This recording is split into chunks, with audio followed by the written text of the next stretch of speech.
judges. We extend a cheerful welcome for all of you for the second day of the Student National Conference on narrative variation for languages, stories, across time, space, and culture. We hope that you all have a fantastic day yesterday with a great beyond as we reflected upon the stories, the narratives, journalism, and society with narratives as well as the poetics of Sanskrit. Also, we witnessed groundbreaking research ideas where the researchers and faculty members showcased their research and fresh perspectives. We hope it all enriched and energized you. And let us keep the momentum going with new perspectives, expectations. Welcome back again for yet another inspiring sessions, insightful discussions, discoveries, connections, many more. We eagerly looking forward for your participation in today's sessions as well. We kindly request you all to make use of all the sessions and kindly put forth your question and answers when the speakers take over the question and answer session as well. It is a kind request from our side. Without further ado, we'll move on to the first session of today. From the echoes of Sanskrit to the whispers of French, a language is not just for a speech. A nation's voice can't just be quenched. Teaching a foreign language is a bridge for many more places to reach. Yes, to set the stage for foreign language teaching in Indian context, we have an eminent personality with us. Now, I would like to request you to sit back and watch the AV of our speaker, followed by which Ms. Princess Mary will formally introduce her to us.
It is my absolute honor to introduce a distinguished guest who embodies excellence in both academics and arts, Dr. Varalakshmi Anand Kumar.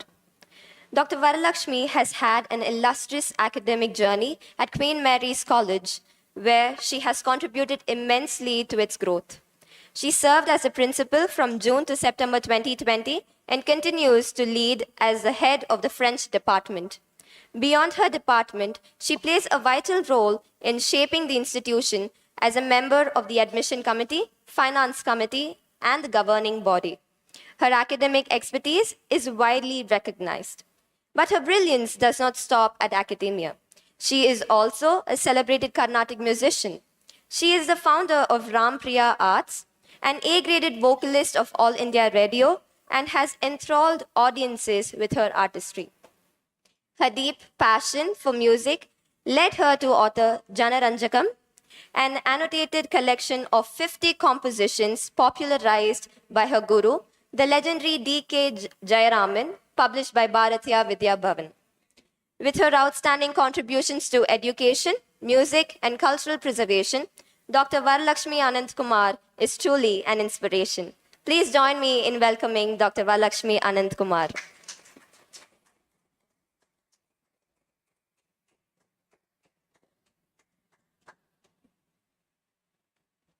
We welcome you onto the stage, ma'am, to share a few words.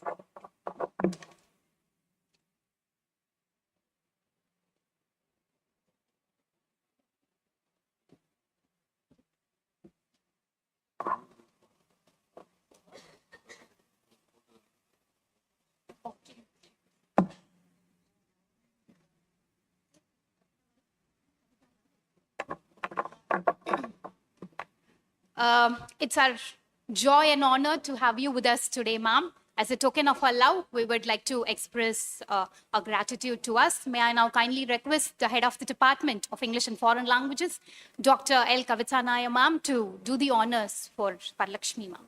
Please.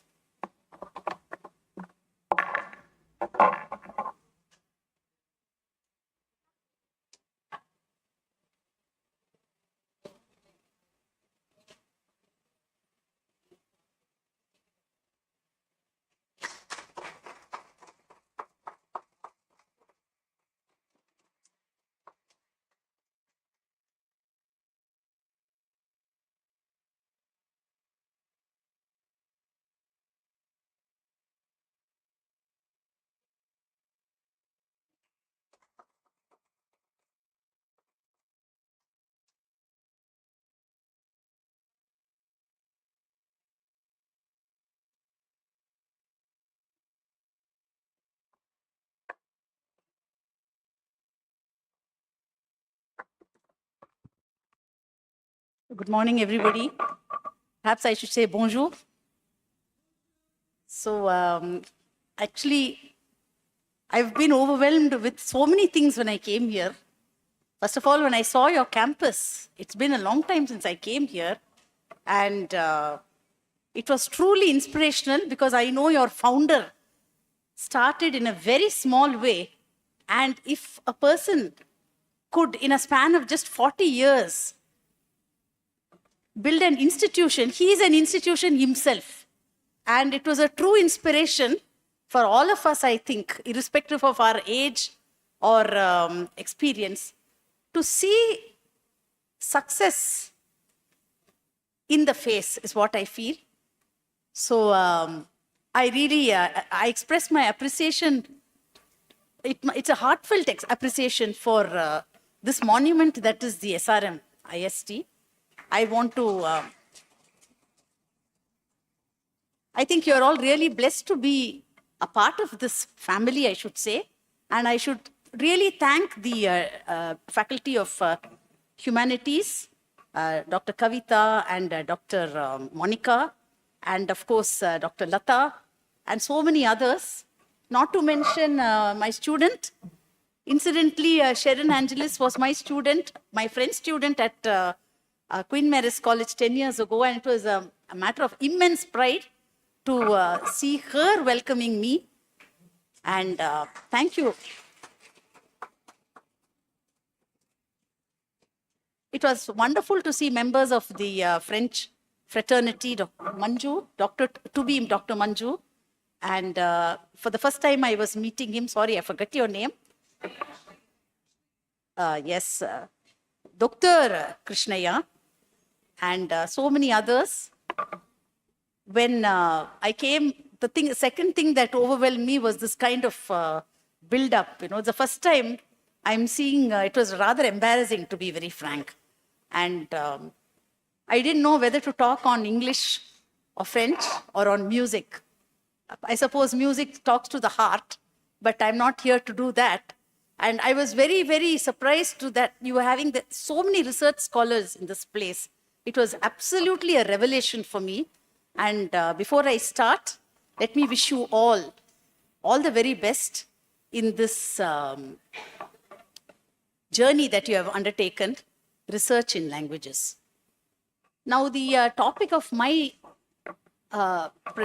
presentation is something slightly different, I think, from perhaps the other speeches that you listen to. And it may be a little formal.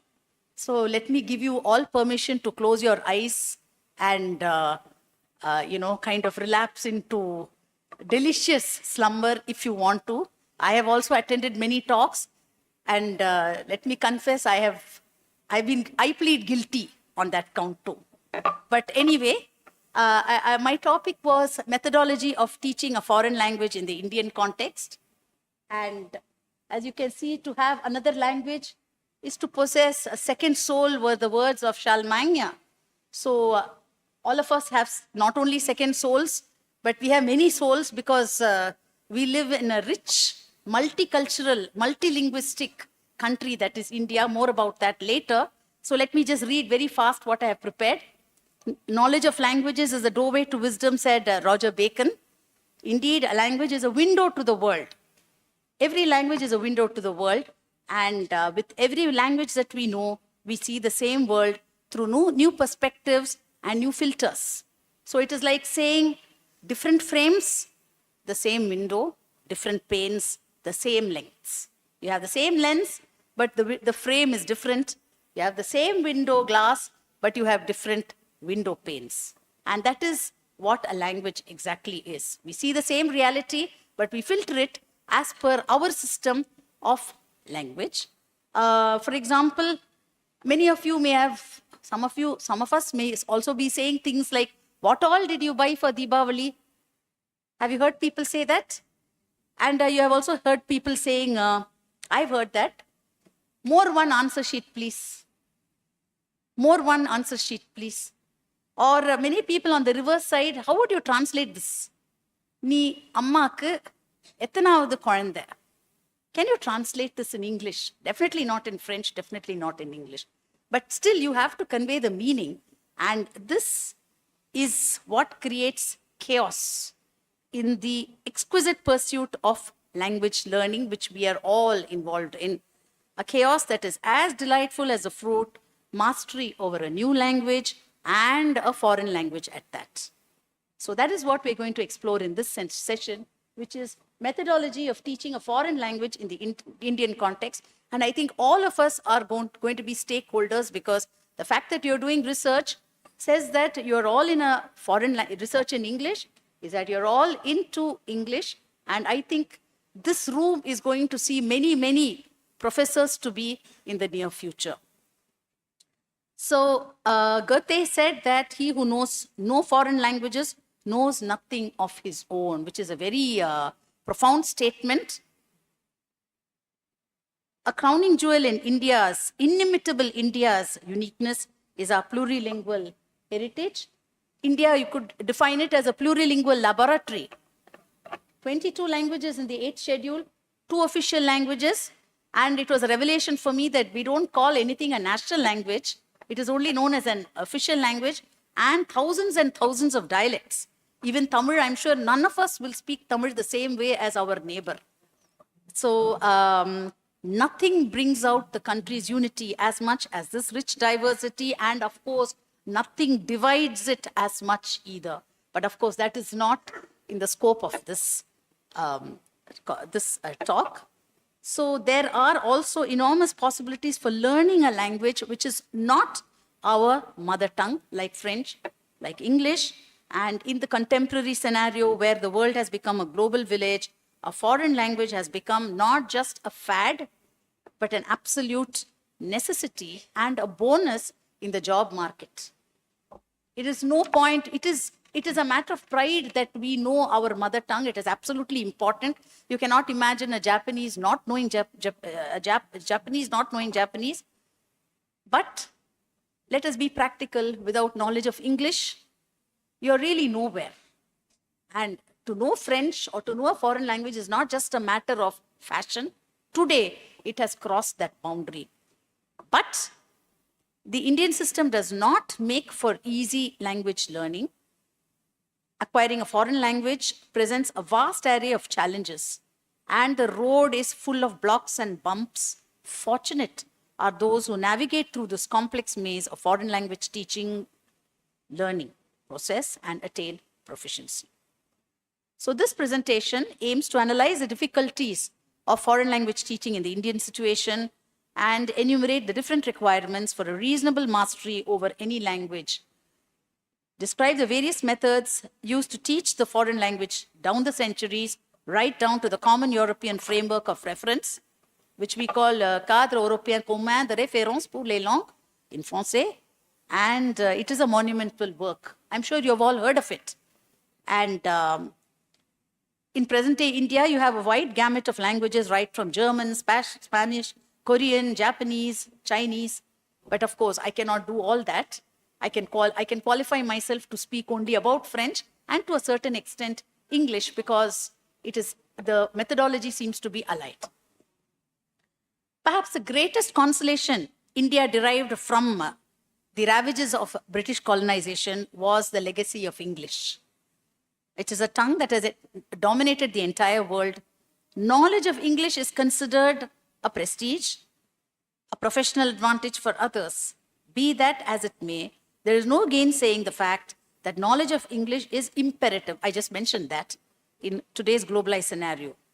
During the British colonial period, English was introduced for several reasons which were not entirely to the benefit for the sake of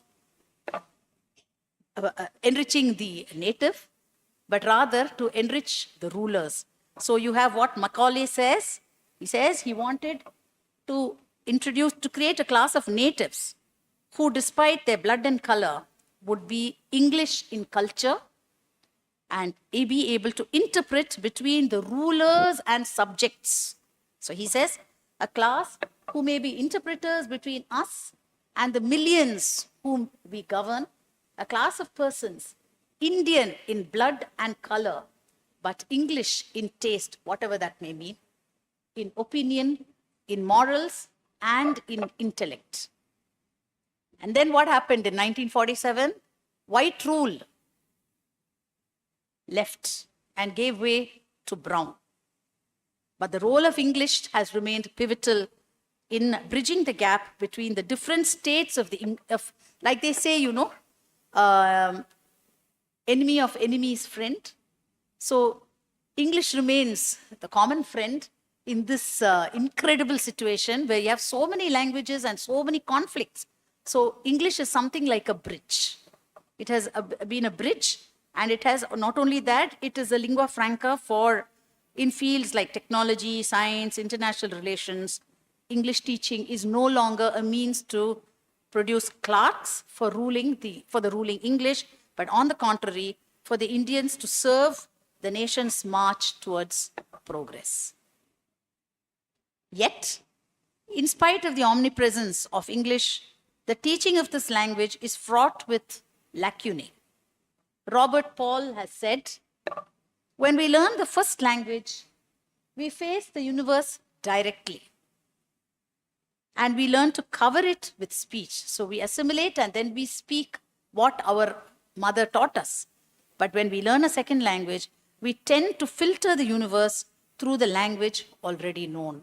And that is why you made mistakes such as more one question, what all you saw, ennalla ni paatha, what, enna, ellam, all, ni paatha, what all you saw. No?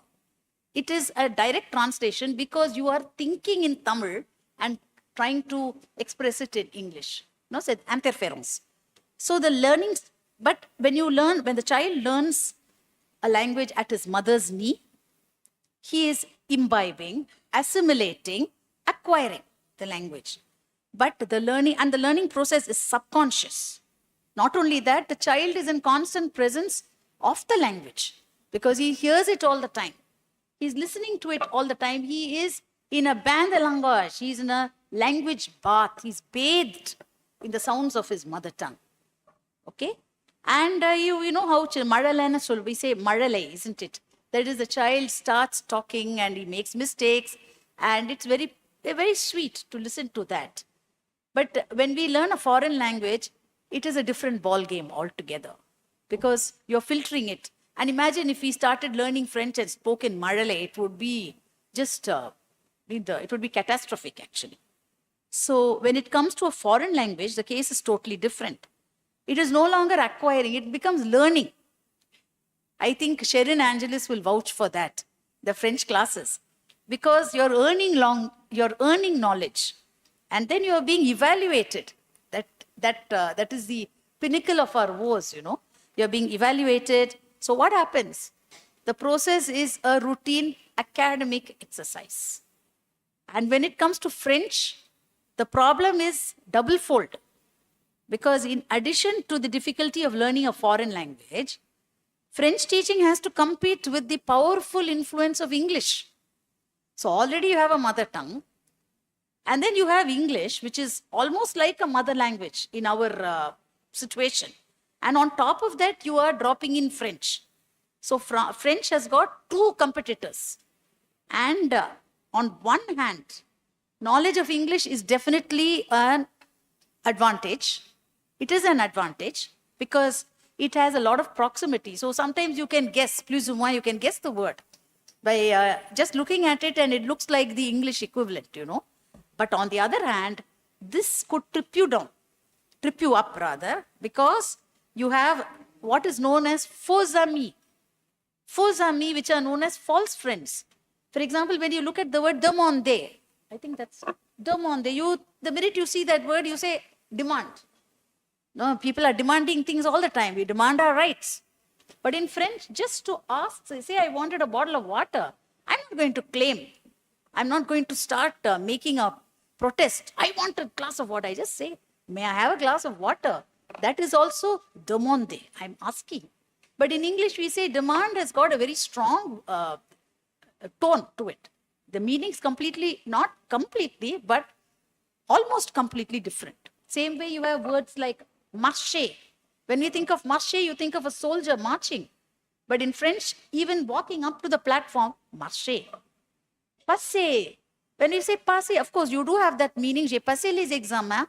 I passed. But you have a stronger meaning, which is to spend time. I spent 5 weeks. J'ai passé 5 semaines en France. To spend. But when you say pass, you cannot say it is exact. And another thing is, supposing you use the word spend to say passer, when you say spending money, spending some item, you have a completely different word, which is dépenser, which I didn't mention here. So you see the word passer in French means to spend in the context of time in English. But when you want to say spend in the context of money in English, you have a completely different word. So the same word spend in English has got two words spend in French. And if you are going to look at this, you will be grossly misled.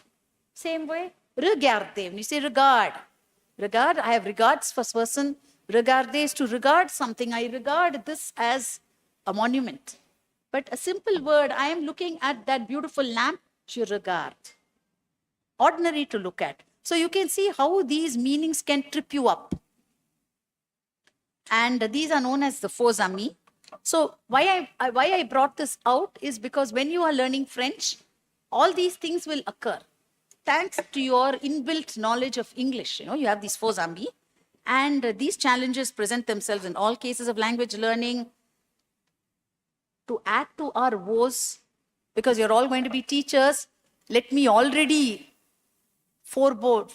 give you the foreboding of all the limitations that you will have to face when you are teaching French in an Indian context. What do you have here? Are you able to see it? Language becomes just another subject. So you have maths first hour, you have allied second hour, you have French third hour. Now, French is not, it is a skill, it is not a subject. But what is happening is in our institutionalized system of teaching, it is also thrown in the bracket of a subject.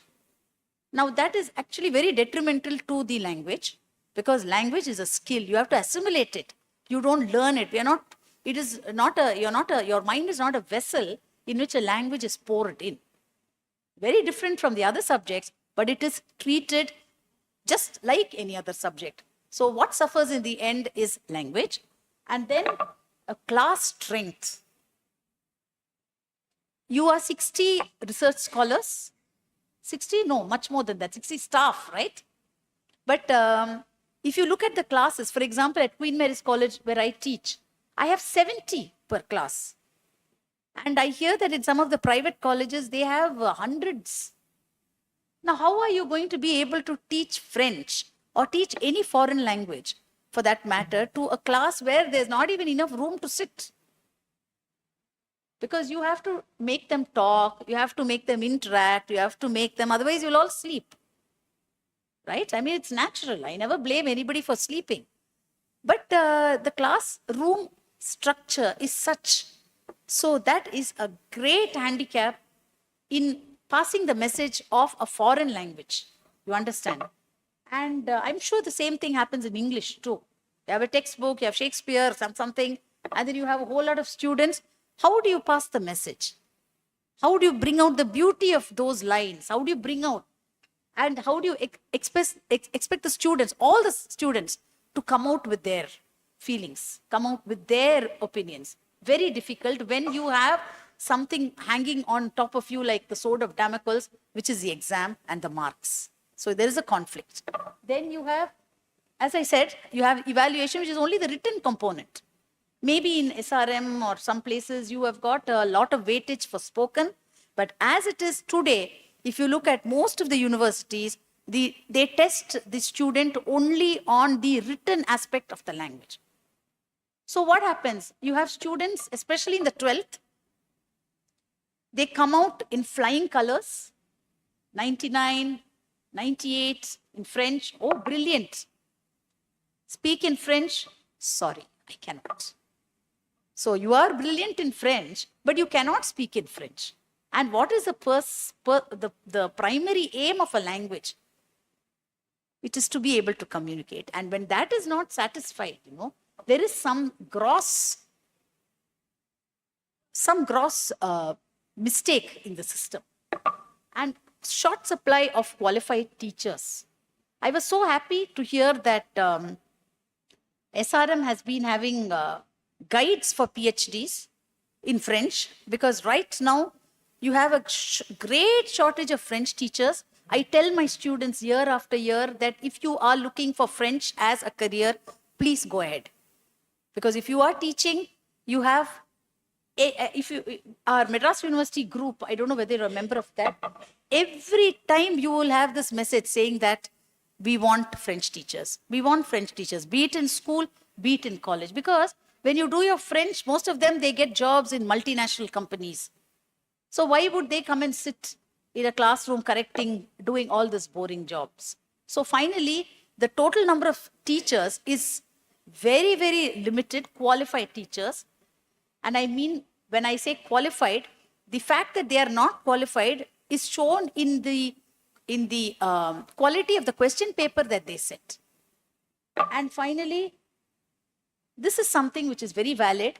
When you teach a language, you are not just teaching the language, you make people aware about the civilization, the culture to which the country belongs, in which the language is spoken.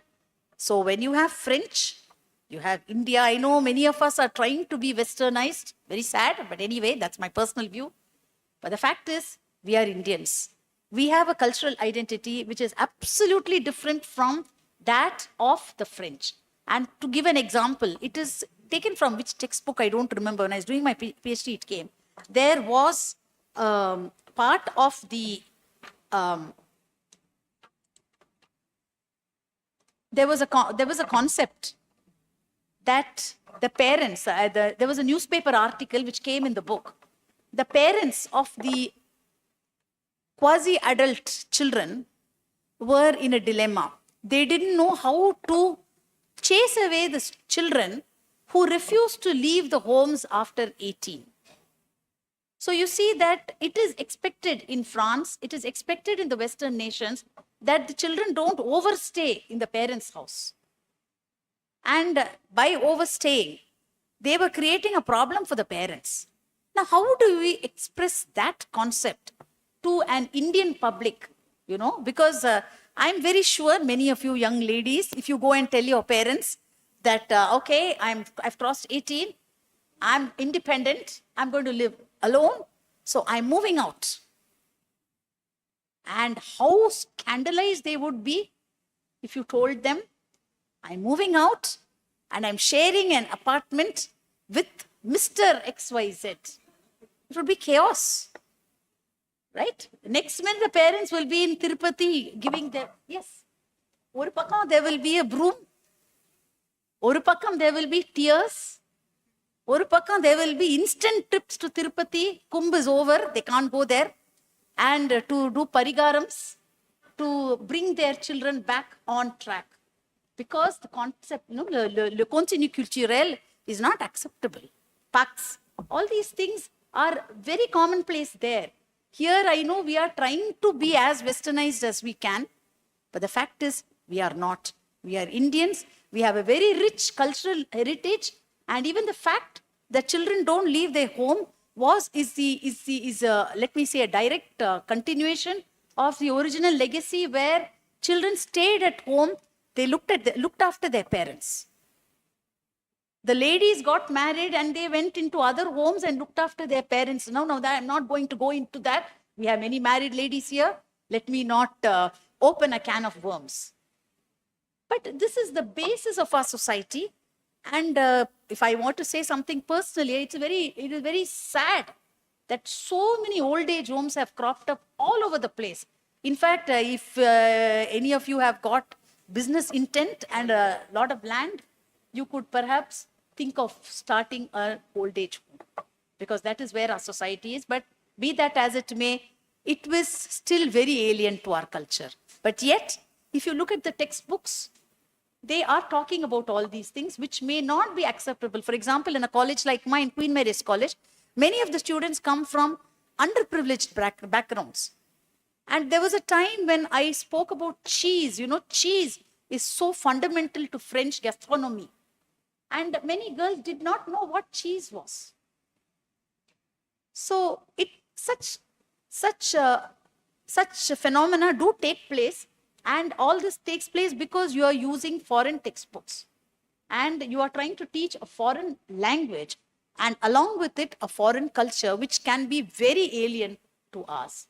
So this, in short, is these are all the hurdles that a teacher has to face while the system of teaching French is facing a lot of hurdles like this. Okay, I'll go very fast. Do I have about five minutes more to fill? Okay. So I'm sure you will be hoping it's less. I'll finish it as fast as possible. I'm just going to do, I trace very briefly the history of French teaching in India. Not only in India, but in the world. Because the aim is to teach a language. The know-how, how to do it, is a million-dollar question. And over the years, many techniques have evolved on how to teach, how best to impart the foreign tongue to the aspiring students. So the first one is let us remember the 4 skills. You all know about these skills, right? You have the oral comprehension, which is listening, l'écoute, and then spoken expression, speaking, which is a very is a big gap in today's context. Then you have written comprehension, which is reading, and written expression, which is writing. So the aim of any method should be imparting these optimally. But if you look at the methods that have been coming down the ages, each one has given different weightage to the different concepts. And we start with the method, the traditional method.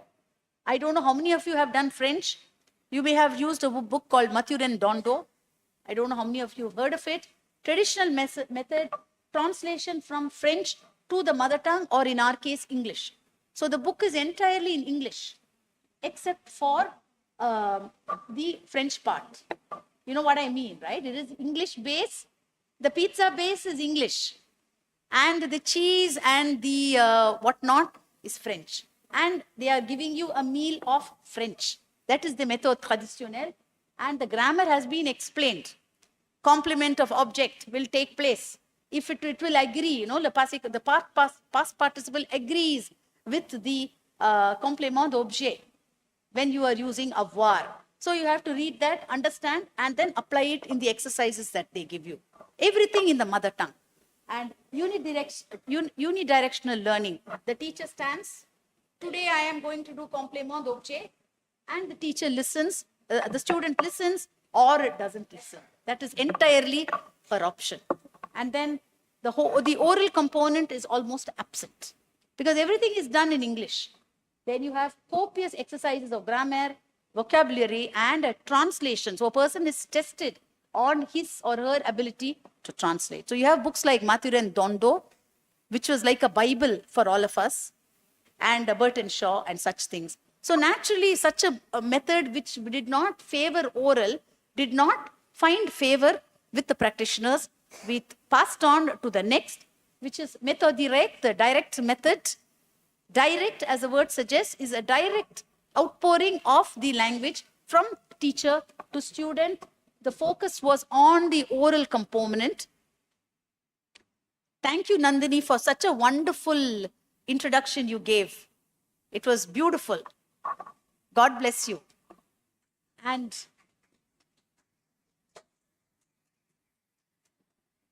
you had the mother tongue strictly prohibited. So it's as though you are just falling into the sea without knowing to swim. You learn French. Through French, no English, no Tamil, no Telugu. It is just French to French, which I already mentioned, the bain de langage. You are immersed in a tub of French. You are immersed in a tub of the language which you are trying to learn. So if you understand, good. If you don't, that is also good. You slowly learn. Grammar is assimilated through the usage. They are not going to teach you the articles are le, la, le. They show you through the use, through the sentences, and from there you assimilate the language. And reading in class, because the oral component, the spoken component is important. They make you read. They correct your mistakes. So slowly, pronunciation is given top priority. You had it was another Bible, Le Mot Bleu. Okay, I don't know how many of you have done French, even at the Alliance Française or wherever. Mot Bleu was another, you look as though you have done French at the Alliance, you use a Mot Bleu? Yes. So that was, I'm sure your Mot Bleu is absolutely tattered, because it was such a vital learning support. But this also had its lacunae, because they found it too mechanical, too rigid, and it was too stereotype. And in order to remedy that, you had the popularity of the audiovisual method. Structure globale, audiovisuelle, la méthode SGAV. As the name suggests, what do you know audiovisual? You have the audio, you have the visual, you have the support, which was the book. So you were reading something and you were seeing it on screen. You were not really using the mother tongue here either, but you were able to understand by looking at the picture. Okay? So you had dialogues. You learned the French through the dialogues. You had audiovisual aids. As I said, you were listening to it. You're seeing the thing happening on stage, on the screen. You had the grammar by inference. You inferred the grammar. You have indefinite article, for male, in female. There was no such lecture like that. You read it, you understood, and then the grammar came out. It understood the structure. It helped understand, because it was a structure global. You saw the lesson, you saw the sentence. It was structural. So you were able to understand the structure rather than just taking it as piecemeal, which was the great drawback to the méthode directe. Just as you had the Mot Bleu, you had the Mot Rouge, which is one of the most phenomenal books, Mot Rouge, which was adapted to this method, structure global audiovisuel. However, unfortunately, I didn't have time to show those pictures. This structure global was something like a visual translation of the translation method. In the traditional method, you had the Le Livre book, Le Crayon pencil. Here what happened is, supposing there was this, I can never forget this page in which he is holding the fire. He's holding a cigarette. Now, those days they were not so finicky. Here, then you would have immediately have the Tamil thing saying that pugai pidikkirathu odambukku nalladilla. But you had the fire, and to show the fire, you had the audiovisual, you had the aid of a fire. which is stupid because the fire of a cigarette has nothing to do with the fire of a fire. You understand? But trying to, on a essayer de faire passer l'idée, en faisant ça, and it was rather than, it was more of a, it was a stereotyped translation of the translation, and hence it was having a whole lot of detractors saying that this is not the way to learn French.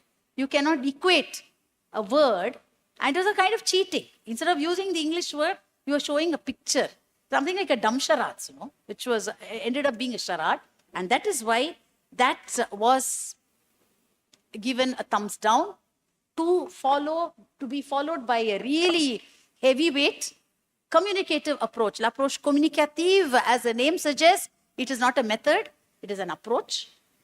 And as the name suggests, it was communicative. That is, it aimed to help you communicate in real situations.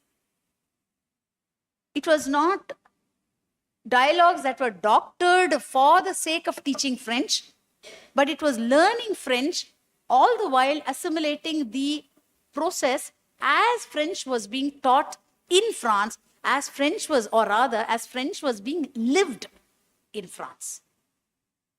Because we do not talk in the empty space. When we speak in a context. And that context is very important. And that is what creates a communication. So you learned language in a context, and it focused on the cultural content, cultural civilizational content. How you buy when you go to the shop, you should know how to ask for something. You should know how to say thank you. You should know how to say please. You should know how to talk to an elder, how to talk to a stranger, how to talk to a baby. It differs. You don't say vanakkam to a 3-year-old baby, do you? You don't say hi to your director, right? So that's very important. And it is the context that tells you that. And it, as I said, it focused on the language as spoken in real life situations, authentic documents. I don't know whether you have that in English. Authentic documents. It was not some kind of doctored stuff. A bus ticket. Use that to teach French. You can read the numbers on that. Destination, a bus ticket from to. How do you say from to? Look at this and learn from that. You express yourself in French using that. Menu in a restaurant. Plat du jour, dessert, aperitif, all that stuff. And you learn French through that. So you learn the language by experiencing the realities of that culture in which the language is spoken. And here, since communication was the aim, the mother tongue was no longer a taboo as it was in Méthode Directe. Approche communicative, the past years was really, let me say, a bestseller from the finance. You can ask Goyal, he will tell you, he's outside. The number of books that came from the approche communicative is unlimited, but they were all speaking about France. They were all talking about the French culture. As I told you, some of it could be shocking.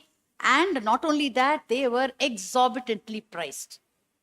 I can tell you how much piracy has taken place in my own college. I'm sure, Sherin, you also took a Xerox of the book. Because they cannot afford it. Even I would not have been able to. There's huge amounts. Because they came directly from France, and that was a lacuna. That is why I must, at this juncture, express my great gratitude to my director, the thèse, Professor Madanagopalan. He was an icon. And I could say he was a founding father of French studies in India. And he was the founder of the president of the Association of Indian Teachers of French. He just passed away a year ago, and he was my PhD guide. He took the initiative of publishing Indian books for teaching French in an Indian context. So you did have, on one hand, you had André, and you had Charles and Edouard, you had Marie, you had Elizabeth, but you also had Meera, you also had Mala, you also had Ramesh, you also had Anil. You also had Les Pyramides du Louvre, but you also had Le Temple Madurai Meenakshi.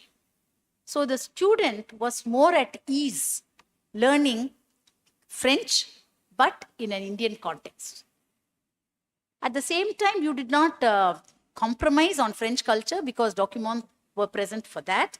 And two of the books which come to my mind of books based on the approach communicative were Mantra and Progresser en Français. But then nothing is static, everything is dynamic. Approach communicative, though supposed to be the best, was again modified, extended by this monumental work, the Common European Framework, I think you call it CEF, which was a monument, Cadre Européen Commun de Référence pour les Langues, which was brought out by the Conseil d'Europe in 2001, which is there for all European language. It is so flexible, we can use it for ours also. Oh dear, this font is dismal. The role of the learner is no longer learner. Because remember, we are learning Tamil, we are learning English, we are learning French. But at the same time, we are also learning to drive cars. We are also learning about what is happening in the world. We are also learning to navigate our way through this maze that is life. So a student, they don't lose sight of the fact that a person is not just a learner of a language, but is also navigating as a social entity in this world. And that is why you had the actional perspective, the perspective actionnel, which necessitated him, which gave him the necessity to perform tasks, les tâches, that brought into play not just the language skills, but also all the other skills. So it was a holistic method in which language also brought about had a major role. The cadre gave, just as you have, in Hindi, you have got Madhyama, Rashtrabhasha, Pravina and all that. Same way, he laid out a set of skills, competence. Six, you have in English, it is A1, elementary, A2, wastage, wastage. First I read it, it sounded like wastage, anything but. B1, threshold, B2, vantage, effective, mastery. And how do you know whether a person is at the elementary level or at the threshold level? He gave a series of detailed criteria fulfilling which the student is deemed to be in that level.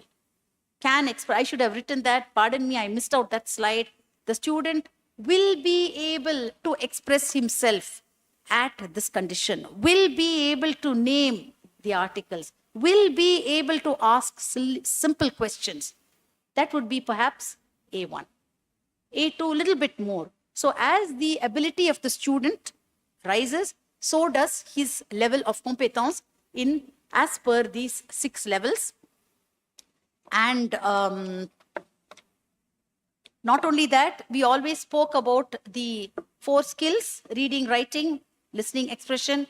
He spoke about reception, both oral and written, reading as well as listening. Production, he also added, because remember, we are no longer students, we are social beings, and no man is an island. Interaction, mediation.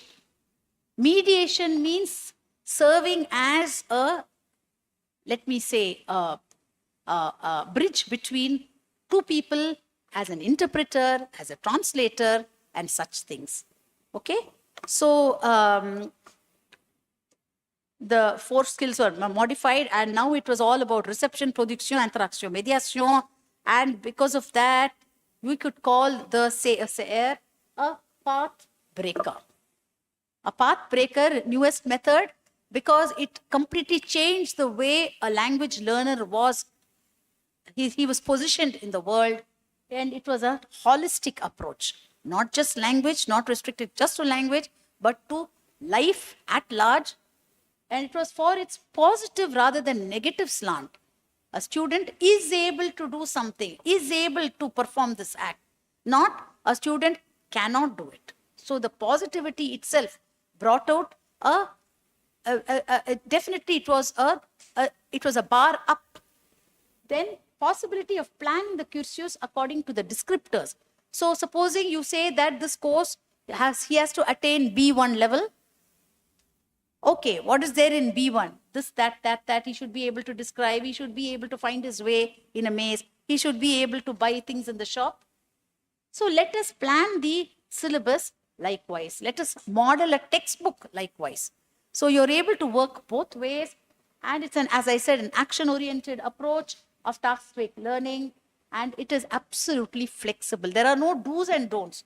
There are just options. There are just criteria, and because of that, it gives scope for the modification. You could even modify these into sub. For example, you can have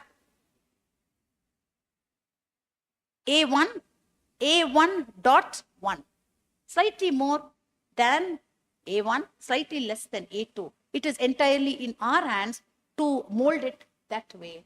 And so that is it. Today we are in the era of the cadre européen commun de référence. And we know that nothing is stagnant.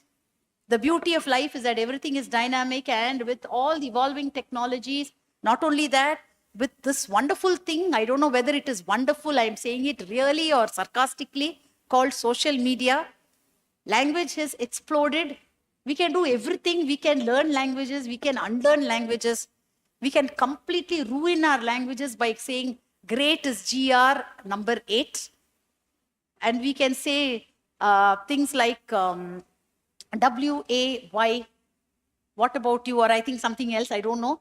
Happy birthday, HBD. So I'm rather old fossil, so I'm not too much up to date on these things.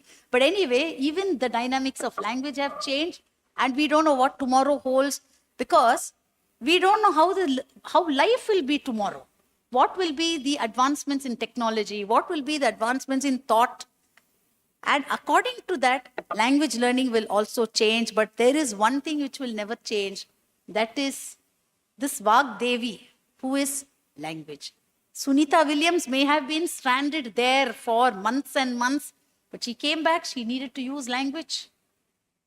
We have presidents of America who are proclaiming the Americanness. But even to do those things, they have to convey to the rest of the world. This is their slant, isn't it? You may have Einstein with his theory of relativity, but he could not have kept it within himself. He needed language to communicate. And so we are all really fortunate that we are into languages. I saw something. Knowledge is power. Language knowledge is ultimate power. So let us salute ourselves for learning languages. Thank you so much for your patience. Merci.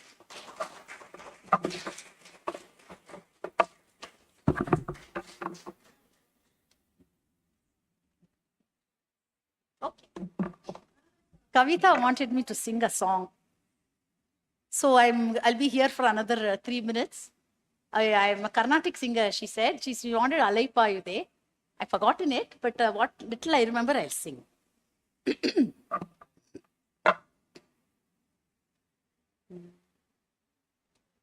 அலைபாயுதே கண்ணா என் மனம் அலைபாயுதே உன்னானந்த மோகன வேணுகானமதில் அலைபாயுதே கண்ணா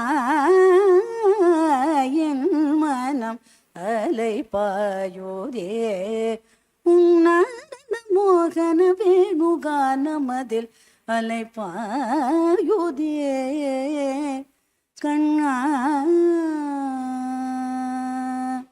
கண்ணா நிலை பெயராது சிலை போலவே நின்று நிலை பெயராது சிலை போலவே நின்று நேரமாவதறியாவலே மிக வினோதமான முனரீதர நேரமாவதறியாமலே மிக வினோதமான முரளிதராயன் மனம் அலைபாயுதே கண்ணா என் மனம் அலைபாயுதே உன்னானந்த மோகன வேணுகானமதில் அலைப்பாயுதே கண்ணா கண்ணா கண்ணா. Thank you.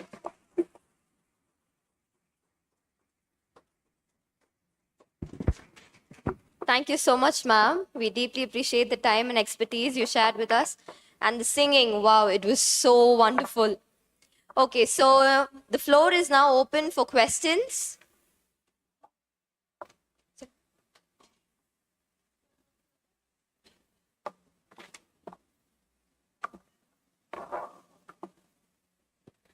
Yes, ma'am. At the outset, I congratulate you for the wonderful session that you have delivered. And I have a doubt, ma'am. Like in English, words do have the contextual meanings. Like the cat fell into the well, and I am not feeling well. The word well, it differs. The meaning differs in context. How is it in French? Do words do have the contextual meaning or just the literal meaning?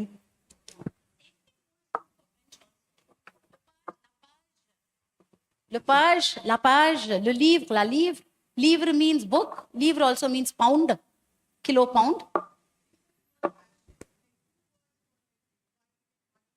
Yeah, see, that is more of a conceptual thing because, see, if you look at it conceptually, spending time, spending money is a very different concept. You spend time, you are staying in a place and spending time. Spending money, it is a physical action of giving. So the French look at it that way. They look at it as two different meanings and they have two different words, dépenser, passer. But what you say is right. You have the same concept. Homonym, you have no homonyms, I think. Homonyms, homophone. Same thing you have in French. It's, I think, there in, I don't know if it's there in Tamil, but definitely it's there in French. You have it in Tamil? Two words. Yes, you do have kana and all that. No, yes, of course. I think it's universal to all languages. Anybody else? Thank you, ma'am. Thank you so much, ma'am. You know what they say? A great day calls for a great tea. So let's take a 5-minute break and gather inside again. The refreshments are arranged outside, so can we enjoy the refreshments?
Ladies and gentlemen, esteemed dignitaries, we are honored and thrilled to welcome you all back again for yet another inspiring sessions of this two-day national conference on narratives in English and foreign languages, stories across time, space, and culture. Hope we all are having a great time. And here we have for you yet another inspiring and insightful sessions ahead. I request all of you to make use of it with your Q&As as well. It is a kind request from our side. Moving on for the next session. To reach true creativity, one must unlearn the confines of conventions. Deformalization process needs to limit the boundaries and the imaginations should flow. We have an eminent personality with us. It is truly a pleasure and honor to have him with us today. He'll be talking us about reaching true creativity through the deformalization process. Now, I request you all to take a look at the AV of our speaker, followed by the formal introduction by Ms. Nandini.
As we embark on this enlightening journey of knowledge and literary discourse, it gives me an immense pleasure to introduce a luminary in the world of literature, a storyteller par excellence, and a true connoisseur of the written word, Sri Kumar Varma.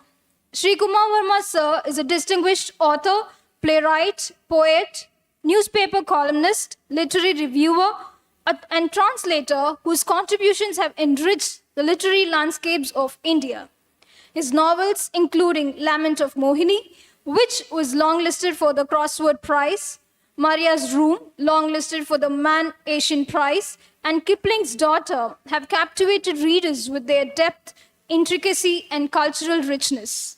His children's books, Devil's Garden and The Magic Store of Nusham Oo, have also garnered critical acclaim, with the latter being shortlisted for the Crossword Prize.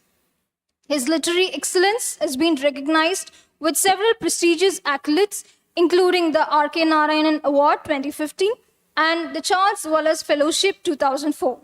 As a writer in residence at Stirling University, Scotland, he has contributed significantly to global literary discourse.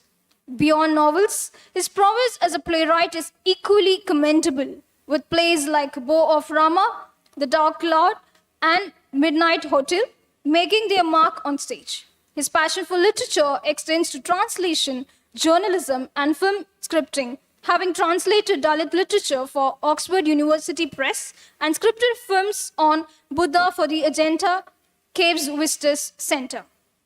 As an academic, he has nurtured young minds through his teaching at Madras Christian College and Chennai Mathematical Institute, and as a jury member for prestigious literary prizes, he has contributed to shaping the literary landscapes. As a descendant of the royal Travancore lineage and the great-great-grandson of the legendary artist Raja Ravi Varma, Sri Kumar Varma sir carries forward a legacy of artistic brilliance and cultural heritage. It is indeed a rare opportunity for us to hear from such a multifaceted and accomplished personality. Please join me in extending a warm welcome to the distinguished speaker, Sri Kumar Varma. Sir, we are honored to have you with us. We eagerly look forward for your insights and reflections.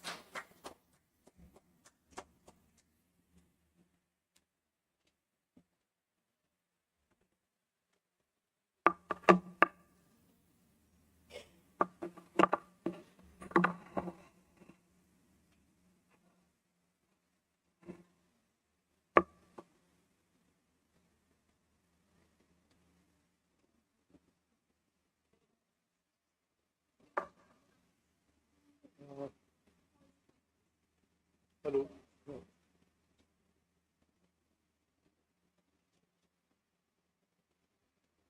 Hello. Is that better than hello? Which is better? The hand mic. Okay.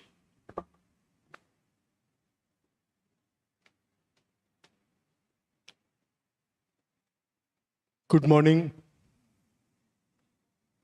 Hello. Good morning. Yeah. No, the last row I was. My dear students, professors, and friends.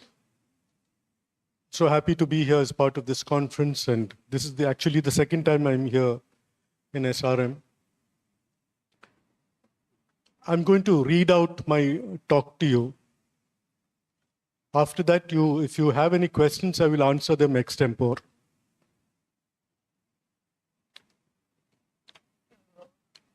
Deformalization, that is the topic. And I'm actually here because following me today is Dr. Ganesh, Pandidar Tilagam Dr. Ganesh from MCC. Normally I follow him, today he follows me, so that's why I'm here today. Deformalization. Write the word in your computer or phone, and you will probably find that it gets underlined in red, as though it's a wrong word. But then Google it and you will get many meanings. We are in 2025. The world has already been created, altered 1 million times, destroyed, shaken up and around, argued about, described and redescribed, formalized and deformalized. And yet, as we sit here today on April 4, 2025, we think this is how it is. This is the world. And this is how we have to take it forward, because this is how it will always be. But we know that it isn't true, because there is always a disruptor, a worm in the apple, a sense of mischief or dissatisfaction, or a longing for more. Nothing will be the same anymore. There is an eye that can see something else. We all have it. Even as one is experiencing the already formed and the formal, one is also considering how to unform it or to deform it. This is the story of our lives. In fact, it must have been a typical quality in every childhood. Grabbing a toy or some object of everyday use lying around the house, we took it apart and saw it with different eyes and used it in ways no one else could have imagined. Bare white walls became our canvases as we used our brushes, pencils, and bare hands. Our toys became scientific experiments to dismantle and reassemble. Our curiosity was at its peak during this time. Those scrawls on the walls, those broken down toys, became tickets to our creativity. We had to deface that pristine white perfection, admired and preserved by our elders, to create something new, to take the world a little further. This is the story of our lives. And this is how in every field our creativity emerges. If you think you are closed and complete, or that the world around you is closed and complete, you will find there is yet something else coming up. If you are afraid to create something new, you will find that life is full of options and opportunities. And if you reject one, there's always something else around the corner. Now pause to think. There are two kinds of people. Those who leave their childhood behind and those who carry it with them. Childhood is precious. Laughter and curiosity are the seeds of your creativity. Childhood memories tell you how big life can be in your small little world. And that is something we can still experience if we are sensitive and curious, and if we can laugh out loud. If we are happy to be surprised, if we learn to embrace the unexpected and not turn away from the strange. This is the bag of tricks that a writer carries with him or her. These are the materials with which he creates his characters, builds his world, and empowers his stories. I have taught literature, creative writing, and journalism to college students. And my one takeaway from those years was this: what you teach is most valuable when both you and your students gain from each other. When there is an active give and take, a traffic of ideas and of mutual enrichment. You learn from your students just as you learn from the masters of the world. And that is basically the core of what I'm saying. The learning never stops. It doesn't matter how it comes or where it comes from. And when I take account of the genres I have tried to handle, there is a sense of satisfaction. Not because I have made a mark in all of them, but because I listened to myself and plunged into each of them, rather than stay safe and sheltered. I have chosen a particular genre and made a name. I could have chosen a particular genre and made a name for myself. I could have been labeled a novelist or a poet or playwright, and I could have built up a dedicated readership with a dedicated output, cultivated a style and type of writing, enriched my life as a writer in many ways. But exploring many kinds of writing gave me a palette of ideas, techniques, and viewpoints that could work across the spectrum and give me an easier entry into each world I was approaching. My journalism helped me while writing a novel, and so did my poetry.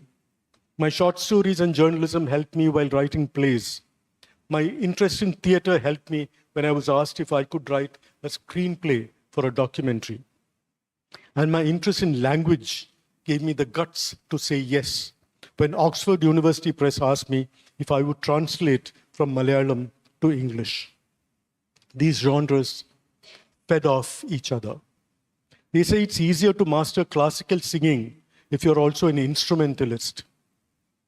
In the same way, if you have an art that firms up the basics of your subject, it will help you deal with other forms of the same art. I'm not offering this as a piece of advice to young writers. I'm saying that the young writer has to look around and find the things that can trigger his or her creativity. Before I completed school, I had published a short story, went on to write poetry, and even wrote a novel in 4 notebooks. The only my mother, her mother, and I have ever read that first novel. We study literature and we can master it to become teachers, academics, researchers, critics, and experts in theory. When you start writing, all of these things help you. They can tell you where to go and how to do it. But the core of your work, its life, comes from something else within you. It comes from your own story. The stories you have imagined and the stories you have witnessed all around you.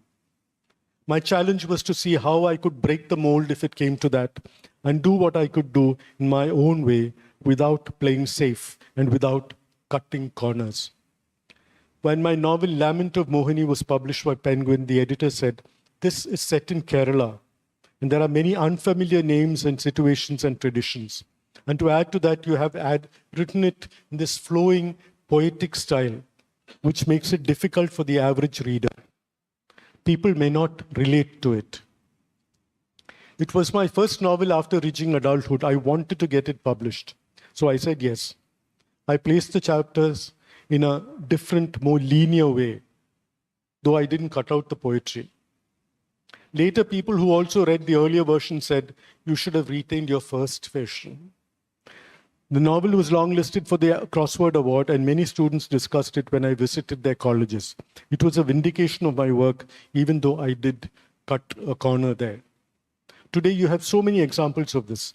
From the careful, time-tested cinema that used to happen, filmmakers are breaking the mold and viewing life through new lenses. This is because they have realized 2 things.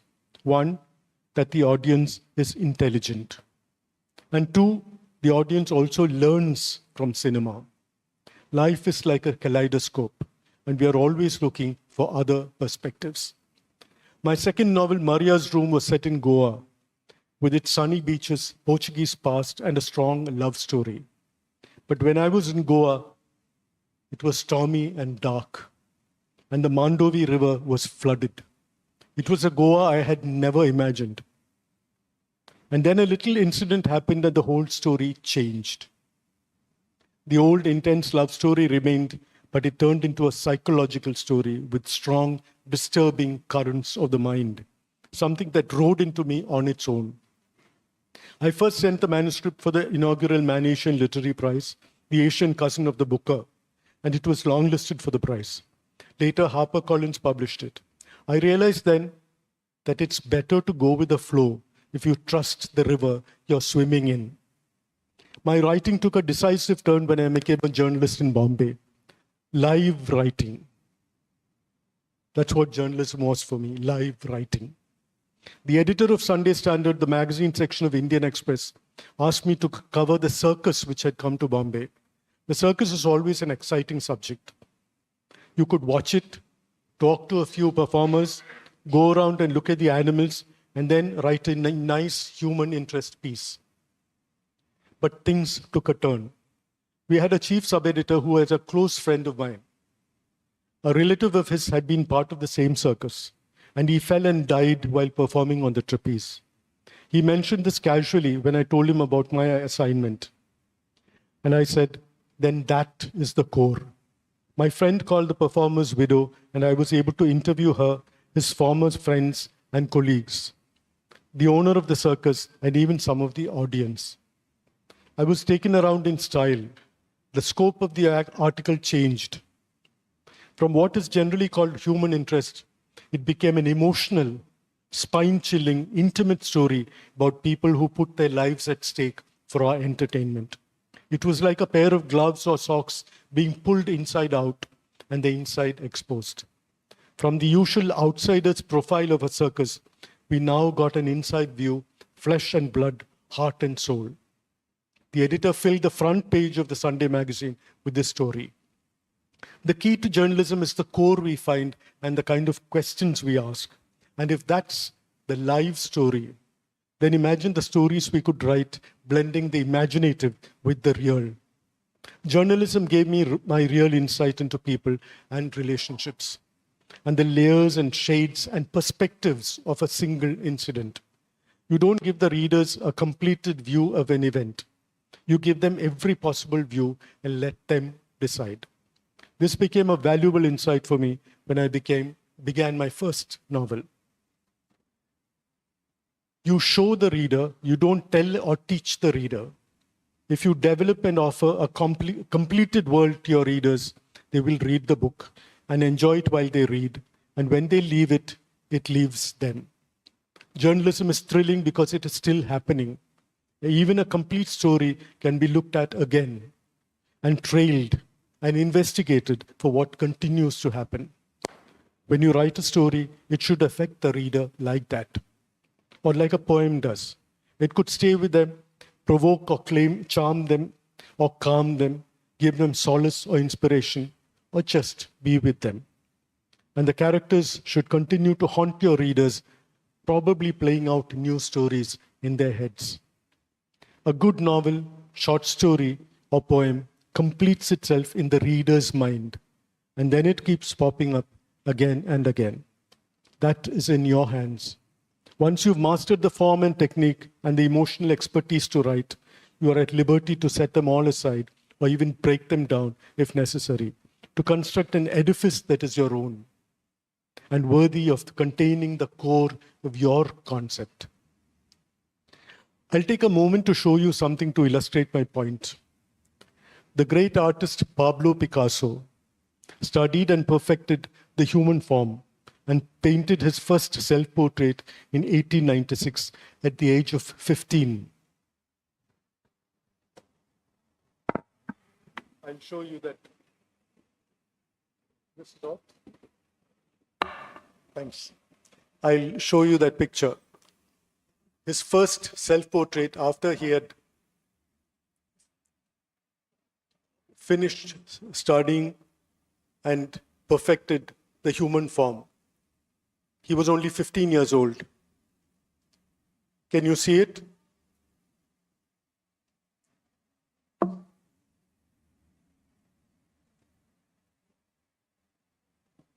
The last row, if you can see it, just put up your hand. Yeah.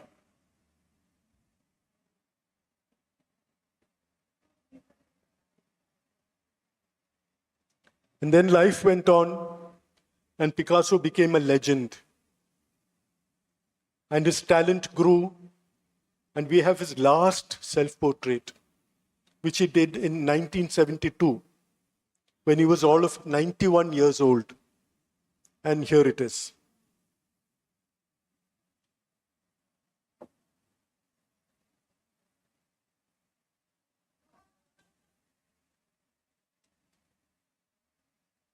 Deformalization.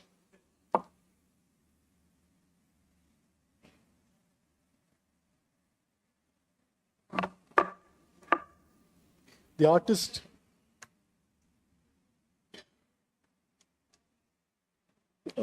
artist doesn't just copy what he sees. He summons his art from within himself. So a fresh new eye, a fresh new mind sees everything and uses his own creative talent to draw something. And then he lives life, goes through life, experiences so many things.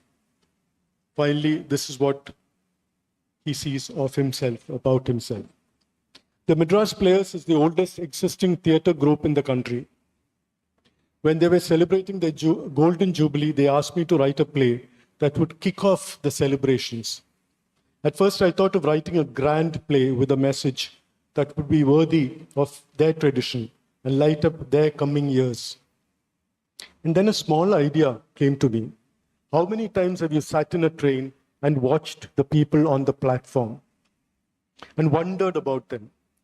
You can imagine their stories. Most of them look familiar, as if you've known them. But they are strangers. So in my new play, the audience was the passenger sitting in his compartment. And each scene was a different story with the different characters. And every alternate scene had the same actors, but they were playing different characters. In the final scene, they all come together as a third set of characters, and there was a somewhat shattering climax. It's like watching other lives passing briefly by as you go through your own life. And there are perhaps one or two things that strike you and stay with you, and one or two characters who strike a chord.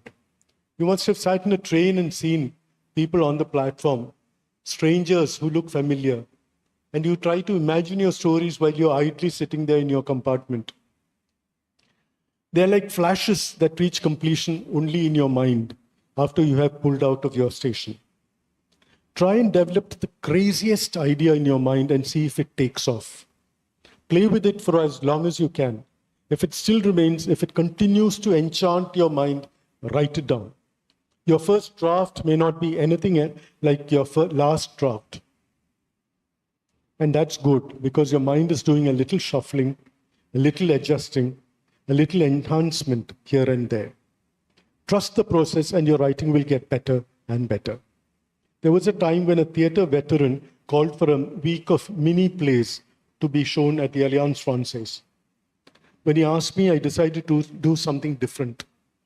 Something that would not only initiate a dialogue, but also contribute something to the concept of theatre. This was the play. A group of people get together at a house and discuss the play they are doing and their own relationships over drinks and dinner. The discussion is intellectual, technical, emotional, and personal. Suddenly, at one point, as the play was going on, a member of the audience got up and started arguing about the things being discussed on stage, the rights and wrongs, and even suggesting the play be stopped because it was going nowhere and it was a waste of time. The rest of the audience was stunned, and the actors tried to soothe the girl and explain what was happening. And one of the actors became impatient and sarcastic. At this point, an elderly gentleman stood up and asked the girl to please sit down since the rest of the audience wanted to continue watching the play.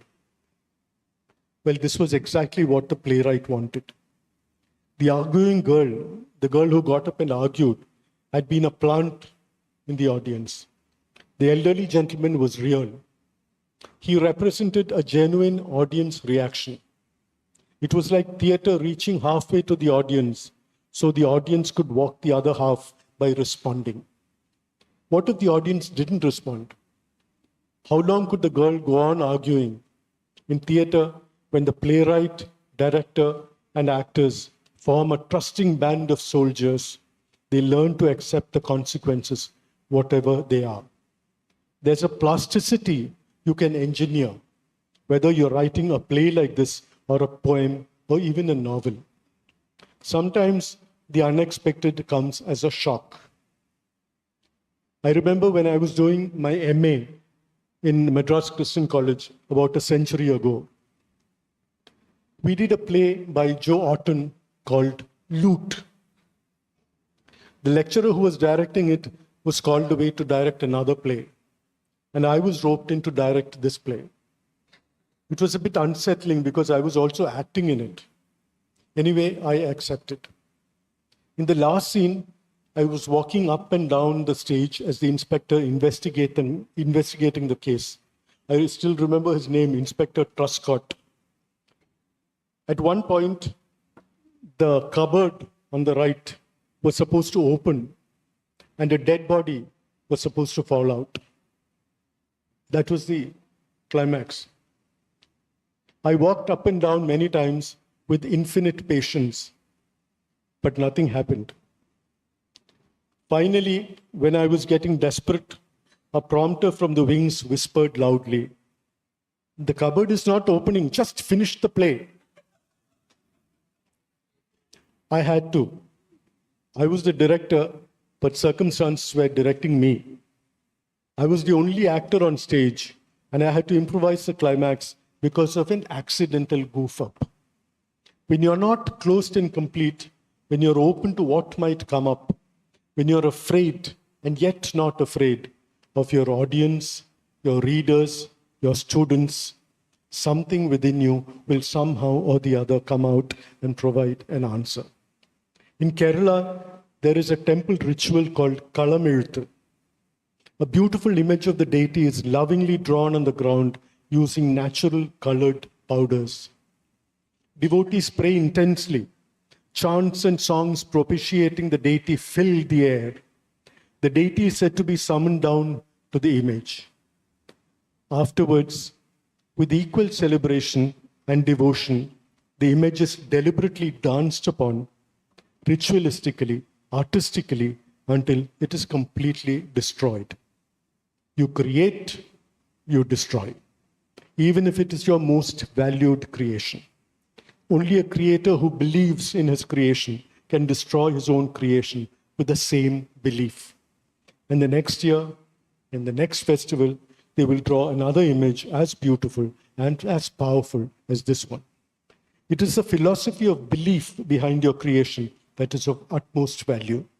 We began with a deformalization process. We can deformalize, unform, or even distort existing structures once we are sure of ourselves and our subject. It is also important to prepare ourselves for occasions when the subject or medium fights back, and we don't let ourselves get too deformed or too distorted by it. Just as we painted our raw creativity on those pristine walls in our childhood, just as we explored and experimented with the existing parameters as a creative person, we must prepare ourselves to be challenged and even changed by our material or medium. These are the two basic aspects of creativity: how your material responds to you and how you respond to your material. Thank you.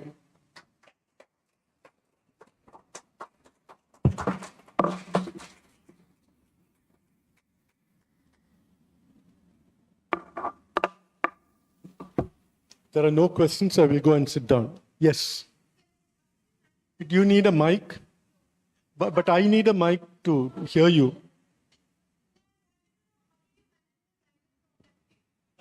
The climax of the...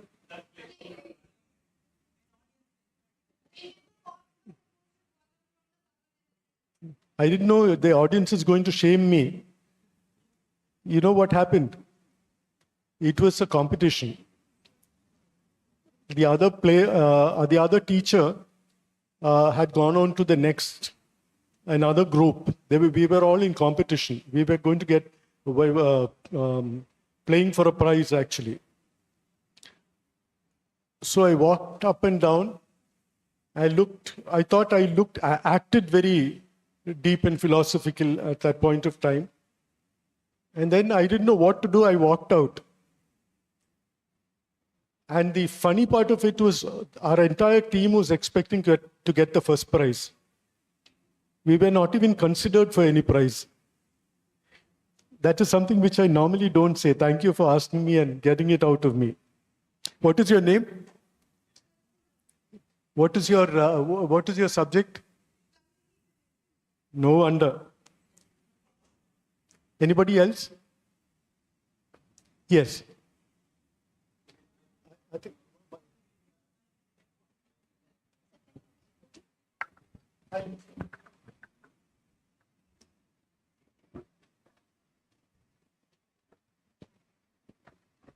Sir, when you look at deformalization as a narrative or a stylistic strategy, have you ever connected it to chaos theory in its essence when it comes to unpredictability or connected to non-linearity in the way the art is formed?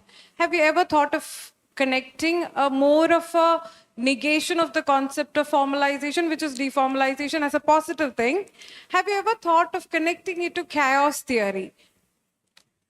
Actually, about 30 years ago, I stopped academic pursuits. I stopped theories. Deformalization theory is something which comes to me as practice. All these theories, I'm ill-equipped. I'm uneducated. I mean, I've uneducated myself. I'm really sorry. But as a valuable piece of academic thing, I cannot help, because I'm out of that field. Can I ask you in a way that has it helped you? Practical, yes. Yes. Understandability better. Yes. In fact, I've been working. From the time I was in Scotland doing that. The Charles Wallace fellow. I started writing a novel there. It's 20 years now. That happened in 2024. 2004.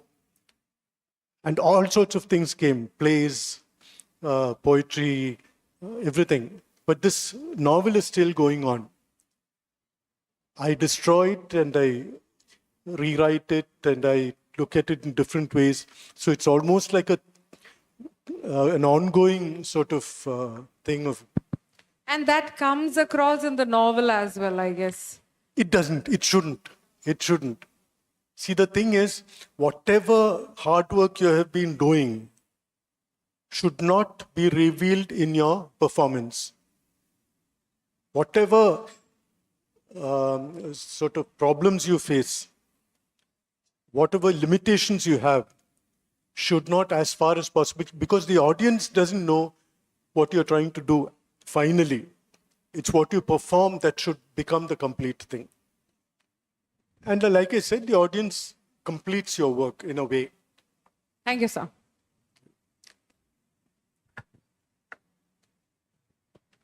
Thank you so much, sir. I did not want to ask the first question I wanted to ask, owing to the response that you had for the last question. So I'm moving away from theory. What I wanted to ask you is this. You are someone who's been invested in the creative process for a very long time now, right? And it essentially demands that you see things differently. Even the most mundane thing that will come across us, we don't see it the way you see it. So is it a practice, the very practice of creativity, that can be inculcated over a period of time, or people who are creative, they are creative because they are creative? No, by inculcating, if you mean that you have to be trained for it, that is not necessary. Okay. Because everyone has this eye, has this mind that works by itself. Your perspective is completely different from mine. And if you write a novel, it might go all over the world. But nobody realizes that. They don't think you are capable. See, I grew up telling stories to everybody around my family till they sort of sent me away to school to save the bother. So that is how I began. So the storytelling was part of my, so that's why. And then I was enrolled in law college. And fortunately, there was a strike going on then. So I applied to Indian Express and I went in. So that was my, from the beginning, that's what I wanted to do. But after Christian College, when I started teaching in CMI, that is the Chennai Mathematical Institute, I found that so many of these people are so good in literature. The rest of the day, they are steeped in mathematics or physics. And then they come and give you some brilliant sort of, expositions and brilliant theories and brilliant ideas. So that is something which everybody has, anybody. There is nobody who need to think that they are not capable or they need to be even trained. That's the first thing I told them. Actually, I'm not training you. We are working this out between ourselves to see if something good comes out. That's why we are sitting here. There's no training that I have read all the books earlier. So based on that, I can't talk and create masters of the students. There is something that I have read in those books that I have churned, and my ideas, I bring them out and then try to get their ideas. That is the process of teaching, give and take. It's a two-way thing. So everybody has it. It's just having to get it out from yourself. That's all. Thank you so much. Actually, I asked this question because we are living in a time when there is a call for creativity for everyone, because AI is taking up all our mundane works. So all that is left for us is to be creative. So that necessity is something that changed the question in me in the first place, and that was very insightful. Thank you so much, sir. Actually, AI itself is an incomplete word. Do you know that? Oh, please, sir. It's an incomplete word. There's one more letter after that. It's O, I-O. Thank you so much, sir.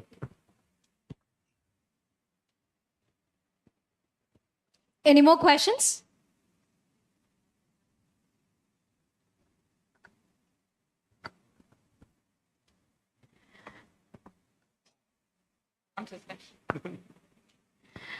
So thank you so much for giving this talk on formalization, deformalization. So you started your lecture with informing or something that informs your work or deforms the work. Now putting this in perspective with the paintings you shared of Pablo Picasso. The first one, according to all of us, a very formed one. But the last one was maybe reflection of the. So in your talk, you said that the material, we must see how the material responds to us and how we respond to the material. In that context, how you look at the journey of Pablo Picasso, especially looking at the end, the last painting of his. Actually, that's the thing. You have to look at the end. Because when you talk about Picasso, you talk about Cubism. So that's something which everybody talks about, everybody knows. His name is associated with that. So if he had just shown that complete, beautiful, perfect picture that he had drawn of himself when he was 15 years old, that's where he began. And that is the best part of it. Somebody else would look at it and say, what is all this nonsense he's doing, this strange figure he's painted, that's got nothing to do with art. But this is a wonderful picture. 15 years, that's a wonderful picture. So it's something which went inside him, which grew, his experience, his talent, his creativity, something God-given, maybe, if that's that way. So this came out. So it is only a lifetime can prove that if he had scrawled this in his childhood and said, this is my painting, they would have thrown it away. So it has to come from that. You have to immerse yourself there. You have to get all the talent and then come back with something which is unique to you, not copy. You may fall in love with the masters. You may have sort of a passion for all sorts of people. Get that and then do your own thing. That is the only way you can be creative on your own. Thank you, sir.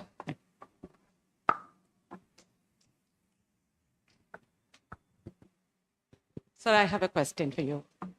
Sir, talking about different writing styles, we have so many writers and we receive so many writers. How do you comment on your writing style? What is the strength and what is the uniqueness of your writing style? It's lovely. It's beautiful. No, that's all. Okay. Do you stick? Some people actually give more importance to vocabulary. That's true. Yes, words sort of, sometimes sadly, because of my love for words, I may sort of, for example, Maria's Room, a lot of people have just read that and that is what they comment about, the words. So that's something which is, even little puns and all that, I'm sort of childishly, I use it. And so words are a big thing. That is probably why I have only studied officially and in school, I have only studied Hindi and English. Even in my own mother tongue, Malayalam, I haven't studied in school. Okay. I just got it from reading little children's books, watching television, movies, even Tamil. I can read and write now. I picked it up. From the society. So it was maybe that love for words is what... the strength, the uniqueness of your style. I mean, thank you, sir. Thank you.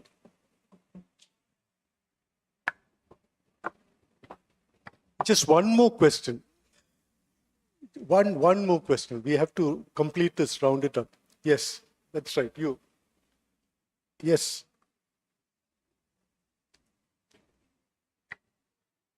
You have a question. Ask. I just ask, why don't you get out of here or something like that?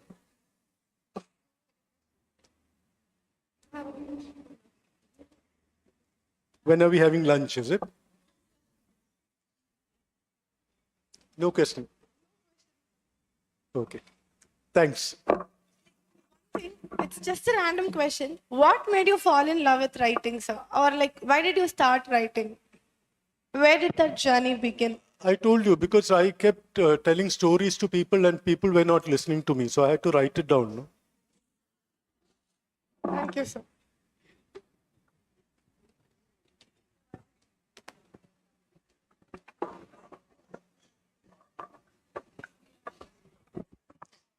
I request you to kindly remain on seat, sir. Thank you so much. It was a thought-provoking and an inspiring session, sir. I now invite Dr. L. Kavita Nair to felicitate Mr. Shri Kumar Varma.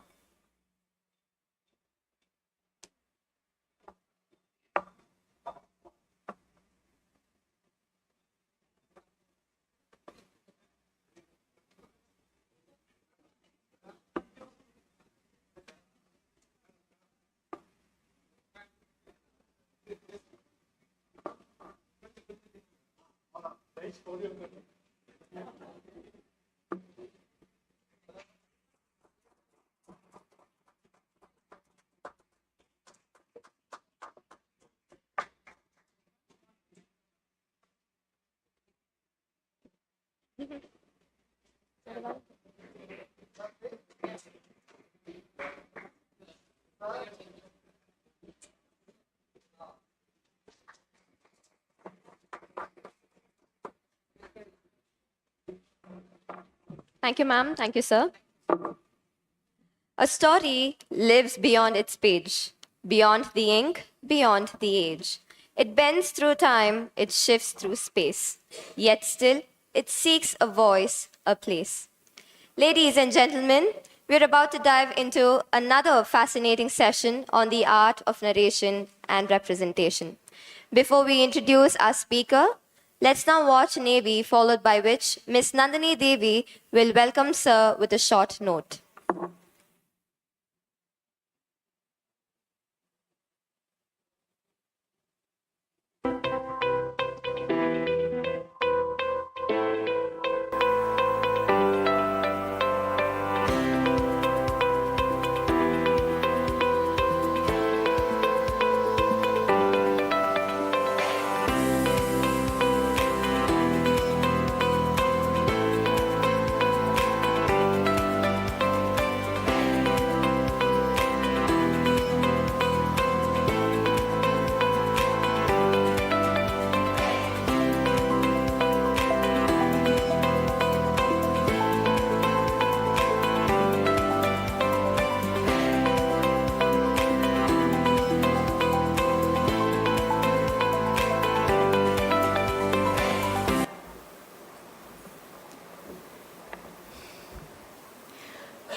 It's my profound honor and privilege to introduce my very own head of the Department of English, Dr. K. Ganesh. When I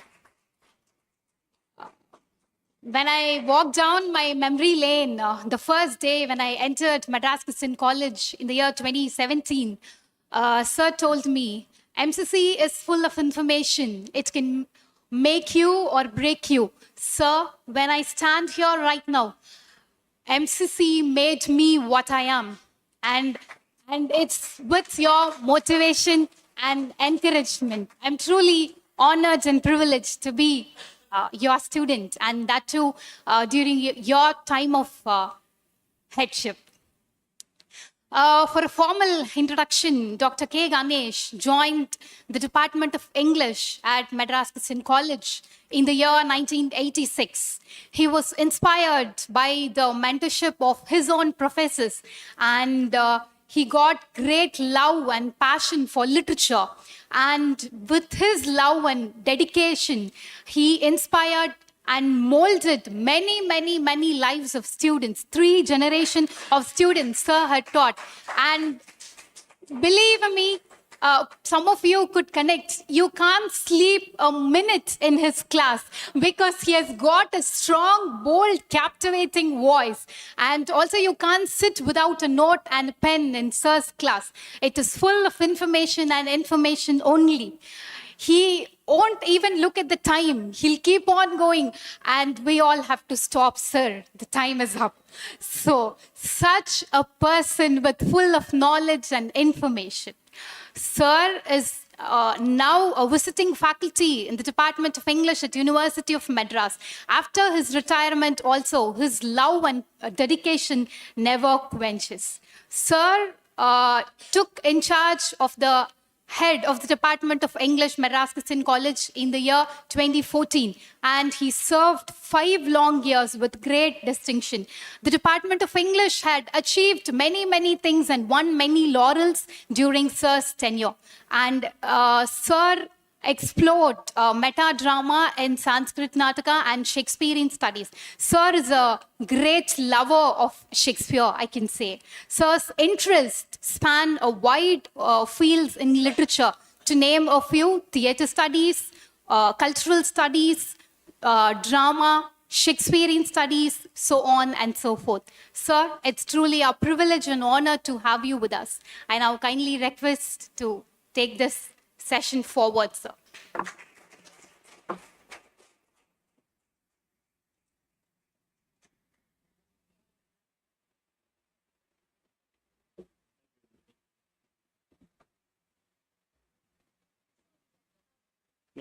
This okay.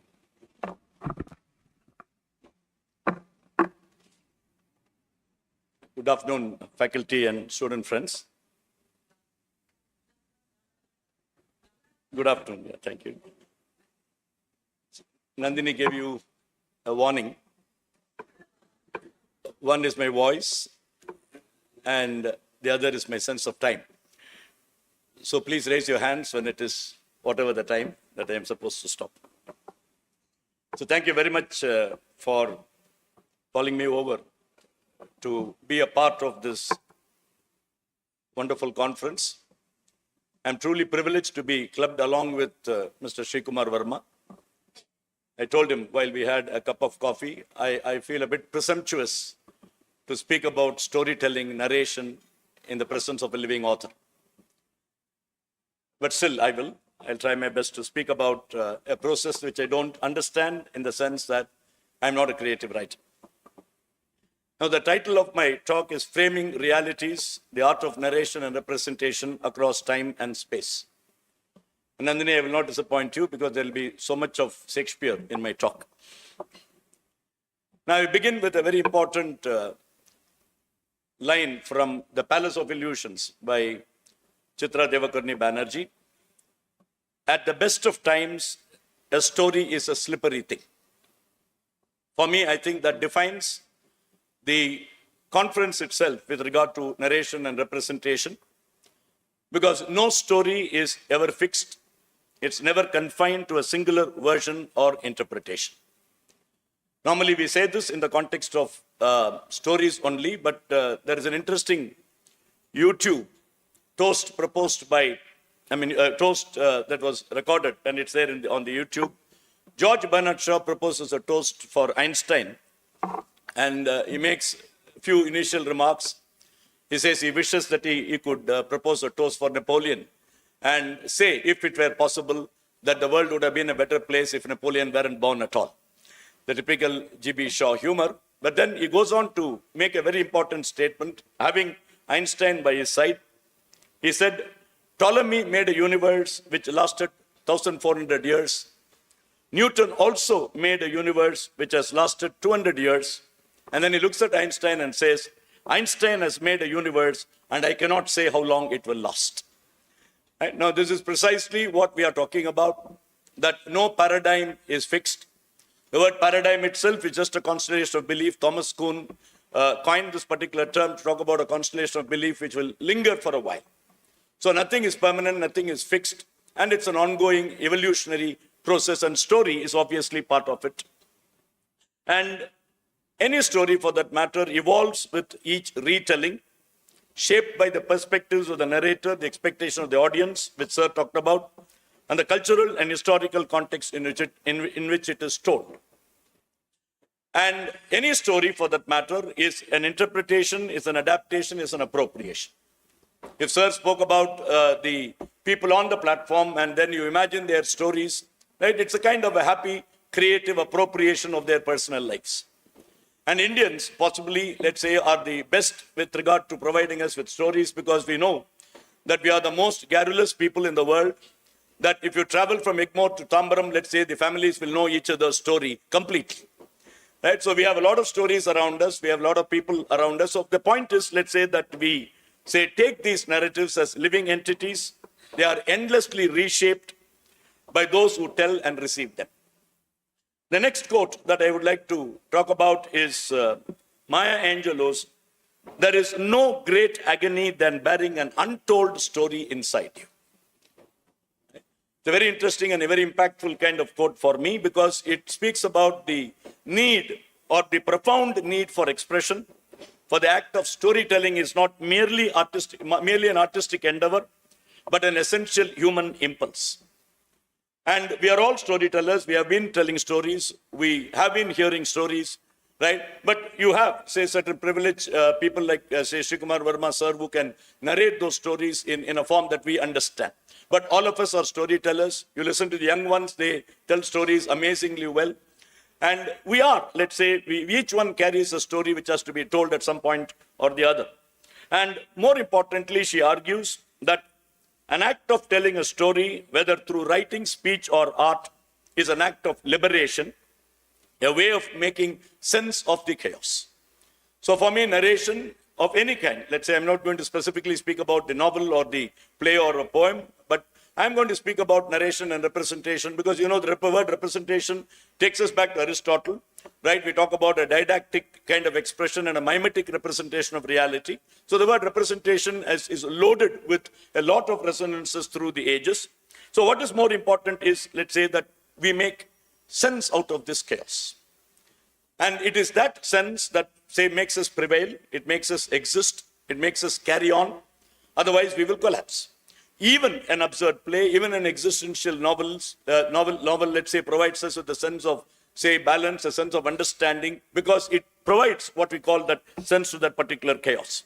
And an untold story, particularly, can also be seen in the context of narratives that make visible those narratives that are invisible, and the voices that have not been heard must be heard. Right, to adapt Keats, let's say, the unheard melodies are not sweeter in this context, but the unheard melodies are poignant. The unheard melodies are very powerful. And it is in that particular context that stories have to be told wherever they are and whoever they are. And Margaret Atwood makes an important statement. There is no such thing as an objective narration. Every choice what to tell, how to tell it, what to leave out is subjective. Obviously, she speaks about a process. Obviously, sir will vouch for it. You select and rearrange your material in order to create a coherent narrative. So what is most important is, let's say, this idea of subjectivity. Your person, your personality, your viewpoints, obviously they are involved. Objectivity is what we claim in literature. You have Bertrand Russell making a famous statement, a complete impartiality is an impossibility. So in that context, let's say you do see the subjective, say, participating in this particular experience. And what happens, let's say, through any narration is it challenges that idea of objectivity today, right? Fortunately or unfortunately, today we read every piece of writing as being ideologically either tainted or ideologically inflected. So in that particular context, we do see this idea of subjectivity in that particular context. Adichie makes an important statement when she says that it's not just the story that matters, but who goes to tell and how it is told, because it is here that she speaks about the power dynamics inherent in storytelling, emphasizing that narration is not just about content, but it's also about perspective and representation. And more importantly, she obviously speaks about the amplification of the story, the silencing, say, of the major narratives or grand narratives, which I'll discuss a bit later, and then providing kind of space, a narratorial space for certain things that have to be told, and more importantly, speak about distortions. So in that context, we speak about the power of counter-narratives in this context. All revisionings are counter-narratives in this particular idea. Then in my abstract, I talked about the importance of authenticity and inclusivity, and I will speak briefly about the interface between authenticity and inclusivity. Obviously, authenticity and inclusivity are extremely important in narration, primarily because it provides us with an understanding that you need to listen to multiple voices. Right? First person narration, second person narration, third person narration. We have all those terms. But what is most important is, are we alive to the constructs? Right? Are we alive to those constructs which create stereotypes? We all know that Edward Said, in his Orientalism, particularly in that essay, Latent and Manifest Orientalism, talks about an unconscious positivity by which we construct people.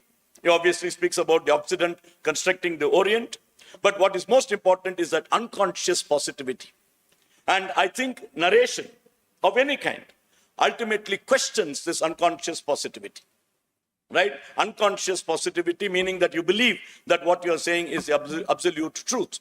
When scientific paradigms can change, obviously our ideological paradigms can change, particularly fixed narratives can change and must change if life has to go on in a meaningful pace, let's say. So inclusivity becomes extremely important in that particular context, because inclusivity questions biases. It obviously, say, discusses the problem of marginalization. And for me, this is a very important ethical dilemma that artists obviously will have. Ethical dilemmas arise when creators attempt to represent experiences that are not their own. While artistic expression should not be limited, there is a responsibility to approach representation with research, consultation, and a willingness to listen to those whose lives have been portrayed. Now, this is the kind of comment that we make in the context of what is called the need for a kind of ethics in the context of writing. Now, when you go to Jenny, the most important statement that he makes is, narrating refers to the producing of narrative action, and by extension, the whole of the real or fictional situation in which that action takes place. He made a distinction between story, which he calls history, discourse, which he calls recit, which actually gave us grand recit and petit recit much later. And then he spoke about narration. So narration obviously is a complex subject containing within it a number of narratological concerns, right, which the storyteller has to obviously deal with. And in the context of writing, an author's writing process lies beyond the narrative. Meaning in the sense that unless it's a self-conscious, self-referential narrative, we will not know the process of understanding. But what is very interesting today in many a novel that you read, many a play that you read, what you see is the process actually is the product is actually the process. The end product is about the process itself. Right, in that particular context, we will speak about, when you listen to a storyteller for that matter, right, a storyteller's tone, gestures, facial expressions, right, his interactions, all those his or her interactions will serve a very important affective function. But when you read a novel, for example, say, imagine you read, say, Maria's Room, or say, the Lament of Mohini, right? You don't know the writing process. You're not aware of the writing process unless the author himself is going to tell you. So in that particular context, today, very interestingly, we see that telling of the tale itself becomes important, right? In other words, telling the tale of telling, as it is called, we foreground narration. Thank you. Right? We foreground narration. In 20th century fiction, narration itself has become a point of focus, and in the process has tended to keep the reader from the immersion in the story. A good example will be The Heart of Darkness, right? And Marlowe. I remember in MCC, let's say, when Heart of Darkness was taught, let's say, the shortened form was HOD, right? And unfortunately, I was ahead at that time. So, say, The Heart of Darkness speaks about this. When Marlowe makes a statement, when you have to attend to things of that sort, the reality I tell you fades. Try to be civil, Marlowe, growled a voice, and I knew where there was at least one listener awake between myself, right? In that context. Now, this is not just a 20th century phenomenon. I'm going to speak about many traditional expressions, beginning with Basa, the playwright, Bhavabhuti, the playwright, Vishagadatta, the playwright, and obviously William Shakespeare. So in order to show that even in those traditional texts, which belong to the liberal humanist paradigm, we have obviously been, say, looking for what is called this foregrounding, or what you call the telling of the telling process itself. Now, when you take Tristram Shandy, for example, which was published in 1759, I have undertaken, you see, to write not only my life, but my opinions also. Right? The author begins in the first paragraph, first page itself. Hoping and expecting that your knowledge of my character and of what kind of mortal I am by the one would give you a better relish for the other. As you proceed further with me, the slight acquaintance which is now beginning betwixt us. That's how he begins. So very interestingly, today you can argue that the shift of focus from the story to the process of telling the story, or process of, as I told you, when the product itself ultimately, say, breaks down into a brilliant kind of process, we reflect what is called a crisis of epistemology. Right? You know, in philosophy, there are three very important things: metaphysics, epistemology, and applied philosophy. Metaphysics obviously will deal with our idea of reality. Epistemology is the process by which we understand that reality, the means by which we understand that reality. Senses, say, or brain or idea, the mind or intellect, intuition, all those things, let's say, that come under epistemology. But very interestingly, epistemology in the context of narration will be that process by which a particular work comes into existence. We are interested in that crisis. We are interested in that particular idea of bringing forth a particular, say, experience through words, as he really talked about, say, in the morning. So what is most important is, when you believe that modern fiction reflects the crisis of epistemology, in which doubt is cast on the capacity of the narrative to represent a reality outside the prison house of the narrator's subjectivity and language. This is only one of the perspectives, because I began with that statement: no paradigm is fixed, no paradigm is final. There is no air of finality to any particular discussion, whatever that ideology is, whatever that system is, right? Whatever that system is. So in that context, let's say we begin to talk about Ayyappa Panikar, very important, say, writer in Indian context, who wrote a book, amazing book called The Indian Narratology, in which he talked about interiorization, serialization, fantasticization, and cyclization, and so on. I just take about two very important points that he makes, which ultimately speaks about our modern concerns. Right? What we are doing to texts is what he had already talked about, because the tradition had allowed. Right? The tradition had allowed. So the first thing he speaks about, I just take two: interiorization, where the text contains both a surface simplicity and a deeper, often contradictory subtext. Right? Contradictory subtext resonates with the classical Indian literature's tendency to encode philosophical and ideological debates within the seemingly straightforward tales. And to me, I think this interiorization process is very important. Right? This is a great way to ultimately create what is called a palimpsest of text within one text. Right? A text is not just one, as he makes this important statement, it's only a surface simplicity. Now, beneath it, you have so many subtexts, political, social, and otherwise, that today, in our context, not when you speak about traditional, classical, say, literature, but he still speaks about ideological debates. Right? He still speaks about philosophical debates. Let's say you fight against one another through characters, like we speak about G.B. Shaw's place being place of ideas. So in that particular context, interiorization almost has provided us with a kind of an inkling of what we are doing today by creating a text with multiple subtexts that ultimately become a very important way in which to discuss, debate, and possibly come to a conclusion. Serialization is very important, which is important to us, to the topic itself. Serialization's function is an unending, frameless narrative. I like this expression, frameless narrative. Its structure aligns with oral and episodic storytelling traditions found in texts like the Mahabharata and Katha Saritsagara. But I don't think we need to go to Mahabharata and Katha Saritsagara, because you listen to your grandmother, not a single tale is told in the same way.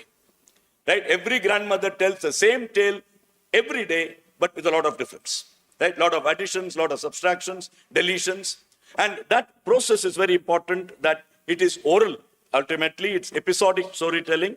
And obviously, Mahabharata is used in order to provide us with multiple perspectives, multiple stories. So you can say that in our context, you have a dynamic interplay of what is called, say, serialization and interiorization. Now we speak about authorship itself, with the author in my, say, presence, right? How do we have the presence of the author in ancient texts? In English literature, the only time where an author comes into the text, I'm talking about ancient literature, is Geoffrey Chaucer. Geoffrey Chaucer comes as a character within his Canterbury Tales, and with his quaint humor, The worst tale is narrated by Chaucer. Chaucer, the writer, is different from Chaucer, the narrator, which you see in the general prologue. An amazing presence, right? Chaucer as a character, let's say, is an amazing presence. Now we have endless echoes, which creates what is called the fluidity in the context of the authorship, particularly when you take the Indian epics into consideration, right? Because what has happened is every time this epic is, or these two epics are revisioned, what happens is that authorship is obviously brought into question, right? Authorship is brought into question because revisioning problematizes the notion of authorship. The concept of authorship, as it has been understood in the West till the late modernist and postmodernist time, is quite alien to Indian thinking. Modernist and postmodernist theories have questioned the notion of primacy of both writing and authorship, which had been in vogue from medieval times. Barth writes, writing is a destruction of every voice, of every point of origin. Writing is that neutral, composite, oblique space where our subject slips away, the negative where all identity is lost, and so on. Right? So what happens is, you can say Barth argues that to give a text an author is to impose a limit on the text. I mean, obviously, without an author, without a human agent, no work can come into existence. I'm talking about poems, say plays and novels and any other form of artistic expression. But what happens is, without the author, he seems to believe, to furnish it with the final signified, it closes the writing. Right? An authorship or the author for Barth, he says to give a text an author is to impose a limit on the text, to furnish it with a final signified, to close the writing. Now, this leads us to the way in which we have operated in India.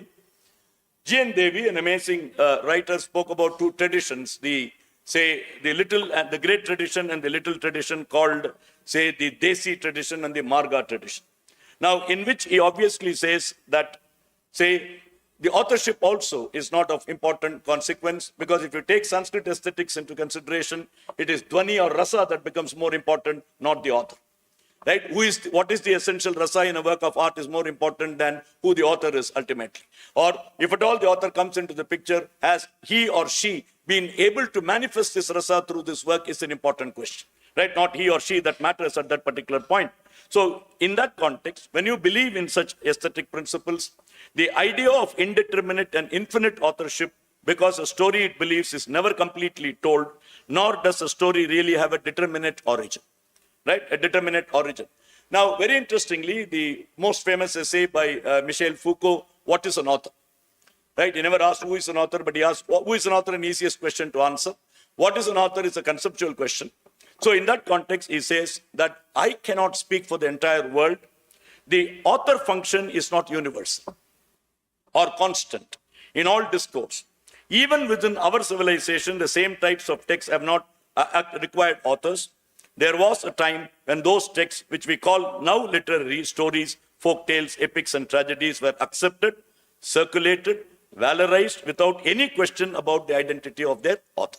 Today, we are in a different realm altogether. Author is extremely important. Author is not mentioned or author is not important. Author is implicated nowadays in a work of art. Right? Every author, in one sense, is in trouble. Right? If he or she is going to take a particular ideological position today. Now, you go back to those two epics. Valmiki, you know that he is born out of an anthill. That is not his real name. Right? That's not his real name. And we speak about this idea of storytelling itself. The Ramayana Kavya records the process of its own creation with a narrative space. The story of Rama is first told to Valmiki by Narada in a concise form. Valmiki's ruminations over the narration he had just heard fused with his experience of the shoka, let's say, which is sorrow, or the killing of a crauncha bird, to metamorphosis into the beginnings of a kavya sloka. Once again, Brahma re-narrates the entire story to Valmiki, in the process dilating it further and providing the narrative, the impetus for the elaborated metrical narration of Valmiki. Also, the entire kavya is sung by Lava and Kusha, the sons of Rama, to Rama himself, the hero of the story. Thus, Ramayana of Valmiki has multiple authors and multiple narrators within its own frame. I mean, not that, let's say, any of these versions are subversive as they are today. Today you can subvert the Ramayana. Today you can take a character from the Ramayana, let's say, and subvert the whole context. Let's say Samita Arni's recent book, say, obviously when you speak about Sita and the whole Ramayana, particularly the war is spoken from Sita's perspective, that's a different phenomenon. We are talking about the traditional paradigm within which we speak about authors and narratives within one movement. And the term Ayana, I should obviously thank Dr. Vishnu Bhatt, my guru, late Dr. Vishnu Bhatt, who almost talked about Ayana for an hour that day. And Ayana, he said, it's movement. The term Ayana in the title Ramayana signifies movement. The movement of Rama, not just within the frame of Valmiki's text, but also across innumerable narrative frames and across time, space, and media. So you can do this to epics, right? Any epic for that matter. It doesn't matter whether this is Indian or otherwise. So this is exactly what we are capable of doing through narration and representing our zeitgeist. Our spirit of the time gets manifest, let's say, or showcased or foregrounded when you are going to recast the whole story in the context of our own socio-political, cultural conditions. Vyasa also means diameter, right? It's just a compiler, right? Who brought a floating corpus of stories into a single narrative paradigm. So he's also not an author in the real sense of that particular term, right? Because he obviously was able to look at so many stories available and he compiled it. And again, I go back to my teacher, Dr. Vishnu Bhatt, who very casually made a statement, say in his characteristic way, having, say, Vetla in his mouth. He said, cosmic life is brought within the confines of the stage and then is dilated. Right? It just came out of him just like that. Let's say cosmic life is brought within the confines of the stage. He was talking about Nataka, and it's just dilated for our benefit, meaning it's made clear, say making sense out of chaos in that particular context. So when you say Vyasa as a compiler, what you see in him is a very unique kind of an author, right? A very unique sense of an author who just compiles stories, but he's also present in his work, particularly in Palace of Illusions. Say Chitra Devakarni Banerjee's novel, very interestingly, Draupadi goes to Vyasa and asks him to change the story about her. But he says, child, I finished the story, right? The story is already over.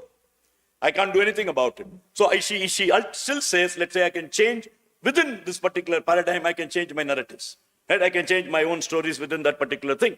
So what is very important is when epic material gets transformed into other works of art, it's not a facile imitation of the epic, or it is rather a creative takeoff with positive resonances or subversive reading with negative ones, in the sense questioning existing, say, paradigms.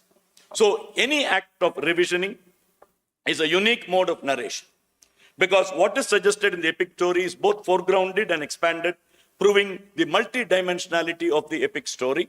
But today, as you can see, all stories are multidimensional. Right? There are always the other side to that particular story.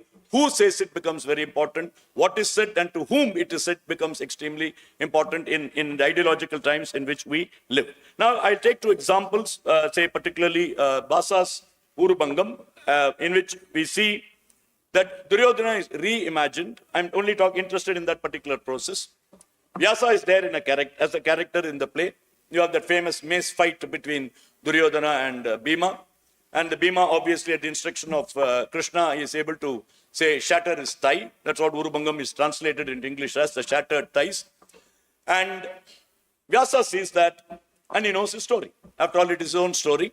He knows what is going to happen after that. He quits, let's say, or in other words, Vyasa makes a functional exit. Imagine making the real, so-called the author of the original version, if you want to use that term. There is no Ur concept in India. It's just the first version, right? The Ur-Amlet business doesn't well pair in that particular context, not that original. One of the versions, one of the earlier versions you can say. But what is most important is he makes Vyasa leave the theatrical, the play text space, and then does not change the story. Obviously, you don't say that, say Duryodhana becomes well and he embraces Bhima and so on. That kind of story he doesn't attempt, which can still be possible, right, today. As we tell the story of the crow and the fox. Right? Today, we don't want to tell the children a negative story. Let's say when the crow cries, when the fox takes away the story, we have changed the story to say that the old woman gives one more vadai to the kaka. You understand? Because just to make the child happy, because she feels very bad that the kaka is in a very kind of a terrible spot. Now, when you come to this idea, he repeatedly works on this, and what is important in the context of authorship is he wrote 13 Mahabharata plays. In 6 Mahabharata plays, he makes Duryodhana appear. And he makes Duryodhana evolve. Right? I don't think anybody has done that to that kind of magnitude and extent as Basa has done. He says first century playwright. Now, it is always a matter of debate. But anyway, he makes Duryodhana evolve. And in Urbangam, when he dies, he does not attain Veera Shurga, that is soldier's Surga that we normally speak about, but he attains to that heaven or moksha, as we call it in the tradition, when all the imperfections that characterize life are obliterated. Now, that's what Basa does to Duryodhana, but 6th place, he makes him move. And the only parallel I can think in the Western context is the history plays of William Shakespeare. Prince Hal in Richard II, he doesn't appear, he's just mentioned. Prince Hal is a major character in Henry IV, Part 1. In Henry IV, Part 2, he becomes the king, and Henry V is about him. Right? Henry V is about him. That's the only time where Shakespeare has taken one character and placed him in multiple dramatic contexts in order to make him emerge as an ideal king of England, which again we will take up a bit later. So we see from a villain to a great visionary is what, say, Basa has been able to do in this particular context. Now, another very unique example will be, say, Bhavabhuti's Uttarramacharitam. Very interesting story again, right? Epic stories, when they become plays in the Nataka tradition, obviously they will have to end happily, right? All's well that ends well. So in that particular context, it has to end happily, which means Rama and Sita will have to be united, happily reunited, and they have to live happily thereafter kind of story. So he makes Valmiki appear in the play, and Bhavabhuti writes his own Ramayana or his own version of Ramayana. Right? It's a very interesting, say, creative gesture, I would say. And he sends that version to Valmiki to give his approval. And Valmiki gives approval to Bhavabhuti's version of Valmiki's Ramayana. Right? It's a very interesting process. Let's say when you take that particular, say, play into consideration. Very interesting. Let's say that it is that is sung by Lava and Kusa. Right? Not Valmiki's version. But Valmiki is the one who, say, authenticates this. He validates this particular version. Now we go to Shakespeare, particularly I'm talking about narration. Right? The famous play is Hamlet. You know, the ghost narrates the story. Then Hamlet makes it into a pantomime. He makes it into a dumb show. And then he does it again as Murder of Gonzaga. Whatever the other themes are. As James Calderwood in his book, Shakespeare in Metadrama says, whatever Shakespeare's views are about politics and society of his time, his major focus is only on the act of playwriting. Right? That is his analysis. As one, Peter Mudford makes a very important statement, plays that held a mirror up to nature has started holding a mirror up to itself or themselves. Right? Plays that had held a mirror up to, nature has started holding mirror up to themselves, meaning it has become self-referential, they have become very self-reflexive. So Hamlet is a great example where this layered storytelling device unfolds entirely within the frame of Hamlet, demonstrating the journey from the spoken word to pantomime and finally to the fully realized, say, play text and performance text that you have. Now, for me, this phenomenon traces the trajectories of fictional narration as it transitions from an amorphous play text to a pantomime, which does not affect Claudius, or he's busy playing with his newlywed wife, Gertrude, right? So then it becomes a structured performance text in the mousetrap, which is not able to handle.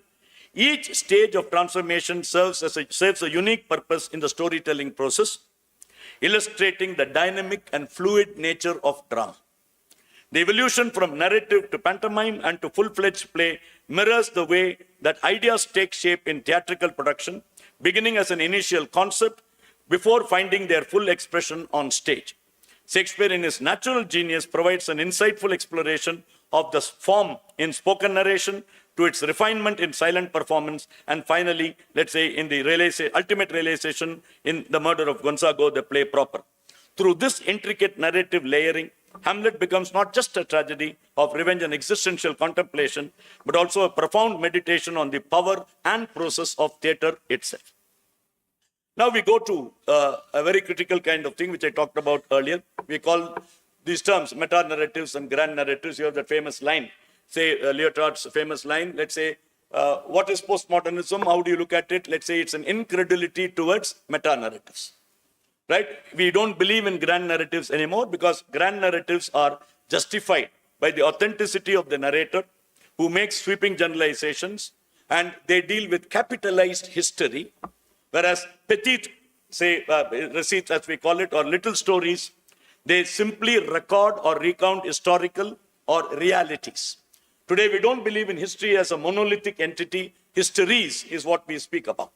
Right? Reality is not the word that we speak. Realities, we are not talking about, I'm not talking about multifarious realities, but one reality, multiple versions, multiple perspectives, multiple, say, perceptions that you will have in that particular context. Now, I would like to quickly read one very short extract of Derrida, right? The great deconstructionist, right? A man who told us to throw everything away in the sense that, I mean, again, I go back to Barbara Johnson's famous, say, definition of deconstruction. She said, deconstruction is not destruction.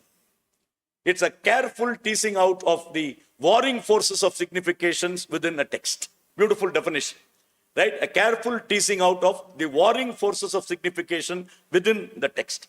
So the text contradicts itself. You don't apply anything from outside. The text contradicts itself, but very interestingly, right? I'll quickly read through this important statement. Each time I write something and it feels like I'm advancing into a new territory, somewhere I haven't been before, and this type of advance demands, say, certain gestures that can be taken as aggressive with regard to other thinkers or colleagues, in which he deconstructs the ideologies of others or he criticizes his colleagues.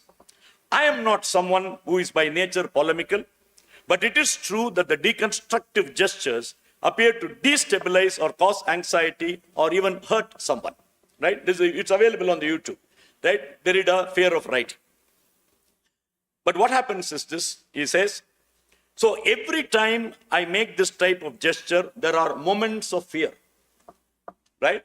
I think the author should say that. Do you have moments of fear, let's say, when you are going to deal with certain things that can hurt somebody, or you destabilize an ideology or destabilize, say, something, right? That's a point that he makes. This doesn't happen at the moments I am writing. A beautiful statement. While I am writing, I'm not scared. Actually, when I write, there is a feeling of necessity of something that is stronger than myself, that demands that I must write as I write. I have never renounced anything I have written because I have been afraid of certain consequences. I have never said, sorry, I said this at all. I've never said that. And then this important statement, he says, nothing intimidates me when I write. I say what I think must be said. That is to say, when I don't write, there is a strange moment when I go to sleep. When I have a nap and I fall asleep, at that moment, in a sort of half sleep, all of a sudden, I am terrified by what I am doing. A very unique coming from Derrida. And I tell to myself, you are crazy to write this. You are crazy to attack such a thing. You are crazy to criticize such and such a person. You are crazy to contest an authority, be it textual, institutional, or personal. And there is a kind of panic in my subconscious. In any case, in that half sleep, I have the impression that I have done something criminal, disgraceful, unavowable, that I shouldn't have done. And somebody is telling me, but you are mad to have done that, and this is something. I truly believe this in my half sleep.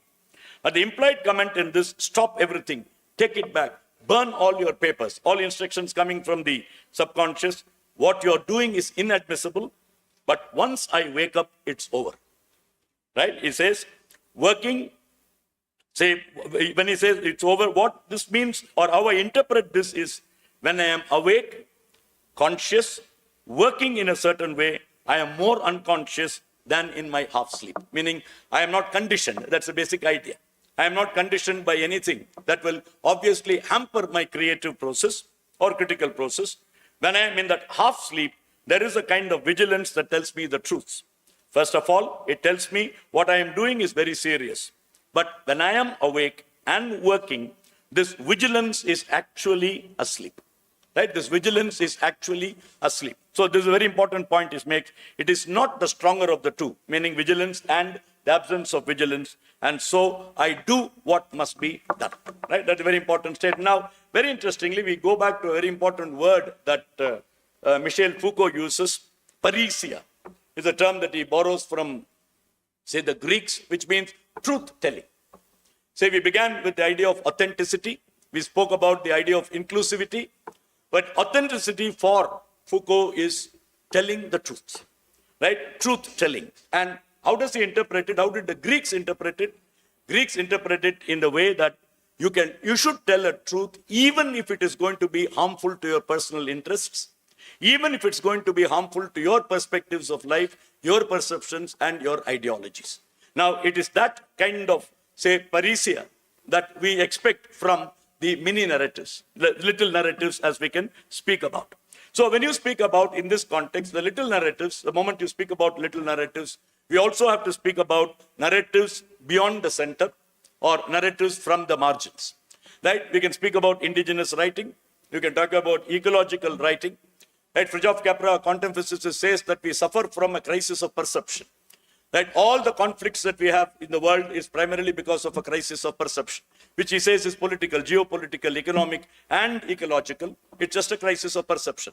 Now, in order to address the crisis of perception, we need to be inclusive.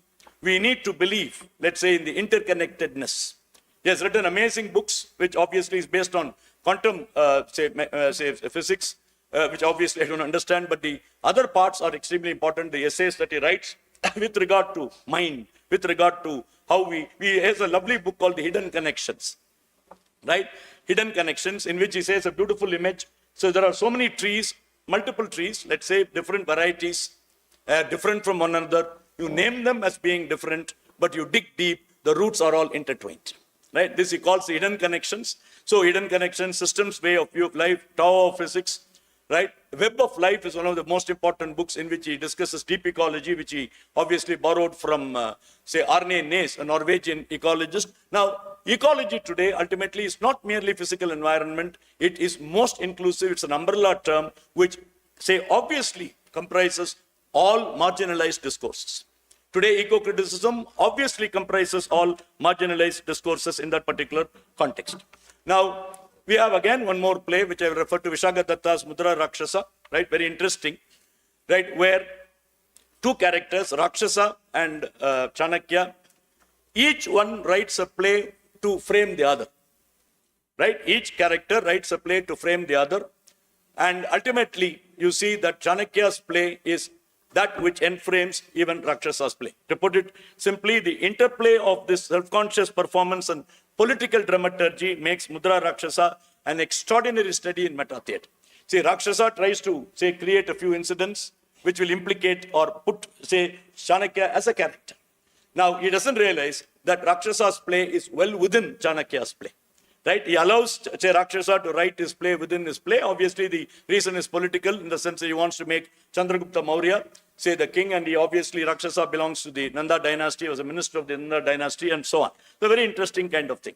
Now, Shakespeare, again, very interestingly, you have lovely narration in a play called Henry V. Every act of the play has a chorus. And the chorus, let's say, is shamelessly eulogistic about England. Right? When Laurence Olivier told Ralph Richardson, the actor, that he's going to do Henry V, he said, what's so great in that play? He described the play as a national anthem in 5 acts. Beautiful definition. Right? A play is a national anthem in 5 acts, glorifying England scene after scene, play, act after act. But very interestingly, when we read it carefully today, when you are looking for narratives and counter-narratives within a frame of the single play, Henry V is the greatest example. Because the choruses become one play, which becomes the voice of the establishment, and all the acts will be counter-narratives. In other words, the acts go against the chorus. Shakespeare obviously problematizes his own narration. Maybe it was a political need to create an ideal king out of England. We know that divine right theory of kingship and all that. The Queen insisted that the playwrights, say, subscribe to that particular view to sustain that political view in order to sustain herself. So in that particular context, you see that every chorus is so praiseworthy in the sense that it eulogizes England, it eulogizes every Englishman. But every act problematizes. Now, when it was made into films, very interestingly, right, Laurence Olivier made this in 1944 during the World War in order to make this a kind of a patriotic endeavor. Henry V of Laurence Olivier, I would say, just focused on the chorus. Or he never looked for any problematics in the play at all. He never looked at the other side, as it were. But we needed, let's say, Kenneth Branagh, amazing production of Henry V in 1989, where he actually questions the chorus. He doesn't portray Henry V as an ideal king of England. In stark contrast, Kenneth Branagh's 1989 adaptation presents a much more ambivalent and deconstructive reading of the play. And I think for me, this is one of the most important kind of play in the context of narrative and counter-narrative, say, within itself. And that would take us back to Derrida, who said a text deconstructs itself, right? A text deconstructs itself. Now, the last point, let's say, which I'll discuss is the narration in non-verbal media, right? You know, narration in non-verbal media has its own visual and oral elements, yet the term narration has been widely applied to non-verbal media. Now, the greatest example will be Auden's poem, the Musée du Bois, right, where he takes 3 paintings and writes a poem, right? And one of the paintings is The Fall of Icarus, right? I'm sorry, I don't have the PowerPoint. The Fall of Icarus is an amazing painting by Bruegel, where Icarus falls. You know the Icarus story. He tries to, say, go up to the sun with waxen wings, and he's, say, pushed down, and he falls with a thud into water. And Bruegel draws his leg in the end of that particular painting. The title of the painting is The Fall of Icarus, which means you must occupy the central position. But Icarus's legs, one leg obviously, is there on the edge of the painting, and all the other activities go on as usual, as though the fall of Icarus did not matter. Right? Now, that was his inspiration to write that amazing poem, say, Musée du Bois, which begins with, about suffering, they were never wrong, the old masters, deliberately tilting the word order in order to create the sense of chaos in the modern world. He questions the Victorian, say, particularly Robert Browning's Victorian optimism, let's say, and romantic's optimism in the belief in imagination and the transcendental world when he writes that poem. About suffering, they were never wrong, the, say, old masters. That's what he speaks. There are many poems. There are so many poems that you can take where paintings have inspired. Say, poems have inspired paintings, and so on. Now, the last part, let's say, which I would like to deal with is an actor's body. Because I've been working on Shivaji Ganeshan as an actor. I'm not talking about his goodness or great actor or something, but I would like to discuss his acting or his body as a cultural site. His body itself as a kind of a cultural narration, in a sense. It serves as a powerful cultural narrative tool, embodying and expressing the values, traditions, histories of a society through movement, posture, and gesture. In other words, the music, the background, everything will ultimately become a part of his dynamic sign called physical action. His body ultimately represents Indian culture in its various forms. I'm not saying he's subversive, but he has obviously portrayed the mythological, the legendary, the history, the social, and under the social, all the classes that were, say, ultimately possible. So in that context, we see that this figure of an actor is the dynamic unity of an entire set of signs, the carrier of which may be the actor's body, voice, movements, but also various objects from parts of the costume to the set. Because for me, let's say he energizes every single object that he comes into contact with. We call it Aharya Abhinaya in Natya Shastra, Angika, Vachika, Aharya, and Satvika. But Aharya Abhinaya is part of the costume that you wear or the objects that you use in that particular context. So what is most important is, let's say, through that, in other words, I would say that in the context of Indian culture, Indian value system, right, old value system, if you want to call it, his body in itself has become a narrative tool. Right? His body itself has become a kind of a cultural site which has been able to articulate culture, narrate culture, represent culture, using words, obviously, but words become part of his whole acting process, that he, obviously, let's say the words become his words will ultimately impact his voice will impact his gestures will obviously impact the way in which he's going to handle the stage properties, and ultimately you have what is called an amazing metamorphosis of a culture in sight, and this is precisely what another type of narration can do. Thank you very much.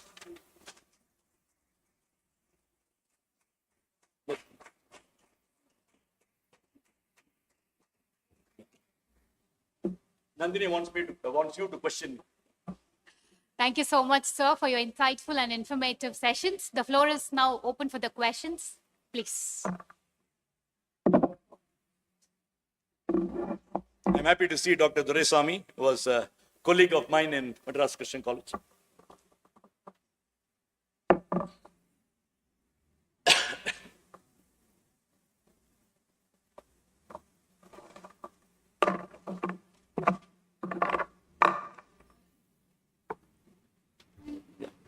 Sir, I would like to salute the gamut of knowledge you were possessing. And the way you were talking about the hidden connections. Yeah. That is so inspiring, like having different breeds of varieties of trees, but then the roots are connected under the soil. That is so inspiring. And I feel like, your presentation has wrapped the quintessence of the two-day conference. Thank you so much, sir. I request the audience to please give a big round of applause for the kind of information as what Nandini. Awesome presentation, sir. This is the way I interpreted the topic, actually. Yeah. We have heard a lot about you, but this was one of the sessions I would see, connecting with the thought and ideas of what you possess. Thank you so much, sir. Thank you. Any questions from the audience, please? Yeah. If you don't ask me, then it goes against my whole talk. Right? You have to question paradigms. Good afternoon, sir. Good Thank you afternoon. so much for coming here and give a wonderful presentation. And here few questions I have. The first question is, what makes the best narrator? What makes the? Best narrator. Now, see, in regard to what I have said, a good narrator is one who has a sense of authenticity and inclusivity. I firmly believe that today we need what is authentic. We talked about that parousia, that word, say truth telling, right? Truth telling, what you genuinely feel. Fidelity to experience is an expression that we normally use in the literary context. Say fidelity to human experience. And more importantly, let's say becoming inclusive, not for political reasons, but naturally being inclusive. Right? Unless you, as she mentioned that hidden connections, unless we see the hidden connections, right? We look at the whole world as a kind of say Vasudhaiva Kudambam is a word that we use, but it's not in practice, we know that. So in that context, let's say if Vasudhaiva Kudambam, the conceptual framework can become a lived experience, then that is exactly what I call lived experience. Now, inclusivity, but this would include everything, the world of nature, flora, fauna, human beings, everything together. So coming back to your question, a good narrator is one who is authentic and inclusive. Thank you, sir. Thank you so much. So the next question is very personal to you. I believe you are a wonderful narrator. Students who enjoyed a lot in your period, and even wherever you go, and you narrated a number of stories, even all the workers, all the writers, and so on. So out of all this, and which one is your favorite narration? During the class hours, you narrated so many thousands and thousands of stories, works to your students. And out of all this, which is your favorite one? I narrated really well, which gave me a lot of satisfactions to me. Yeah, that's a very difficult question to answer because, see, for two things. One is, say, for every day, for me, is a kind of performance, right? And also, the most important thing is, say, I used to do that when I joined the department. In 85, I joined the department. Whenever I felt that I had talked well, I used to go and sit under the feet of my guru, Dr. Vishnu Bhatt, and then discuss with him what I said. And then his kind of sweep, his range and extent will put me to shame, which I deliberately did that as a spiritual process, right? Never ever to feel that I have done well at any point till today. It's not mock humility or anything like that, because there's so much to say, there is so much to read, there's so much to, but one thing is, for me, it's a performance. It has never been a classroom experience, let's say. That's how it has been. So I like every performance, let's say, because I like Shivaji Ganesh. Thank you so much, sir.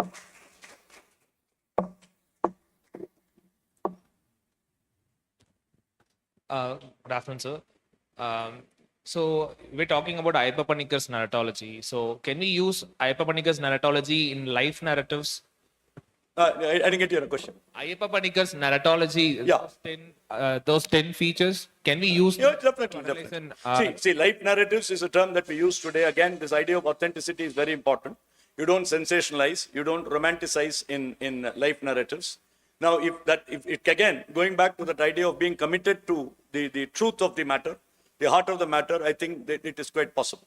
Right? You have that famous statement made by Shaw when he said, all autobiographies are lies. Right? So you need to be very careful in the context of leading. Say you write, I mean, there are amazing life stories, there are fantastic memoirs, let's say, which use this particular paradigm without any problems at all. Again, authentic is what we expect, let's say, from that particular thing. Thank you, sir.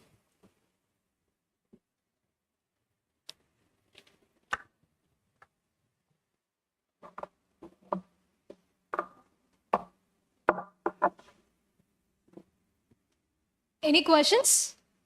Yeah. It's not a question.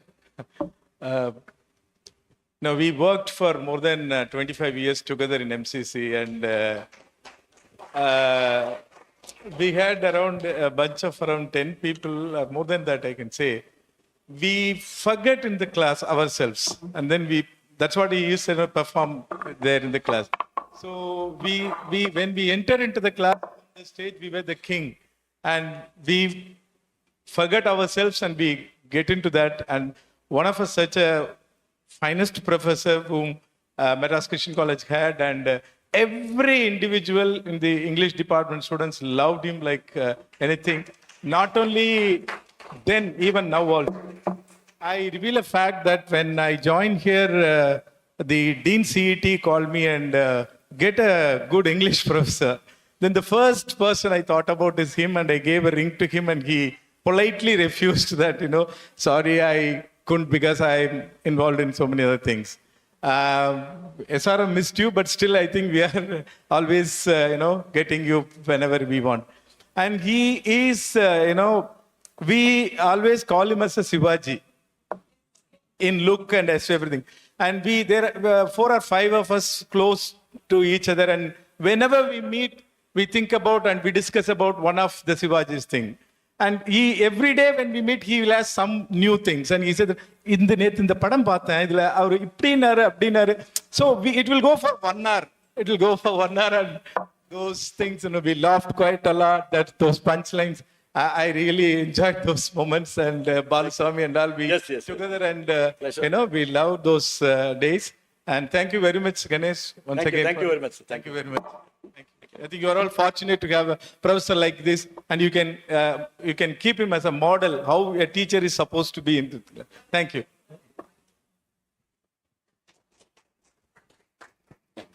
There are no questions. First, I thank Dr. Kavita, my friend, I should say, student, a long-time friend, for inviting me over for this conference. And I thank Dr. Lata, who has been coordinating. And I should thank Nandini for pushing me from the valedictory address to the plenary address. She refused to agree that I just come for the afternoon session and give a valedictory address. He said, we have already put you down for, say, the plenary. So at least my schedule is Nandini's schedule, right? And she was very particular that I come. And I thank all the faculty of the English department and other departments who are here. And I particularly thank Professor Arun Kumar, Professor of English in Madras Christian College, for having come here. Evangeline, another student of mine who is here. So happy to see old friends and to make new friends. The great chance to meet, and obviously one of the greatest moments today has been to meet Mr. Kumar Varma. I had the privilege of being associated with him, and we have walked together. That's what he said. He said, I follow him, but that's only when we walk to the main gate. Because I walk a bit fast, so he used to come behind me. That's what he meant by walk behind, when he said he followed me. Not otherwise, it's we who follow him. We are happily proud that he belongs to our department, and I rue the fact that he could not continue in the Department of English till today. I firmly believe that if his presence would have made a huge difference in Madras Christian College, even if he had continued his writing. So thank you very much, sir. And again, I should thank, Dr. Kavita, because I said, can you arrange it in such a way that I attend Kumar sir's session? I think she managed it to put me on the second day. And I'm very happy. And students, thank you very much for your patient listening. Thank you very much, sir. Nandini, thank you very much. God bless you. Thank you.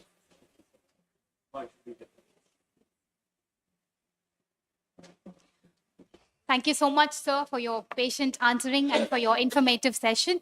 Now, we would like to express our gratitude for sir. I now kindly request our head of the department, Dr. Kavita Nair, ma'am, to do the honor for Ganesh, sir, please.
Due to time constraints, we are now moving on for the lunch.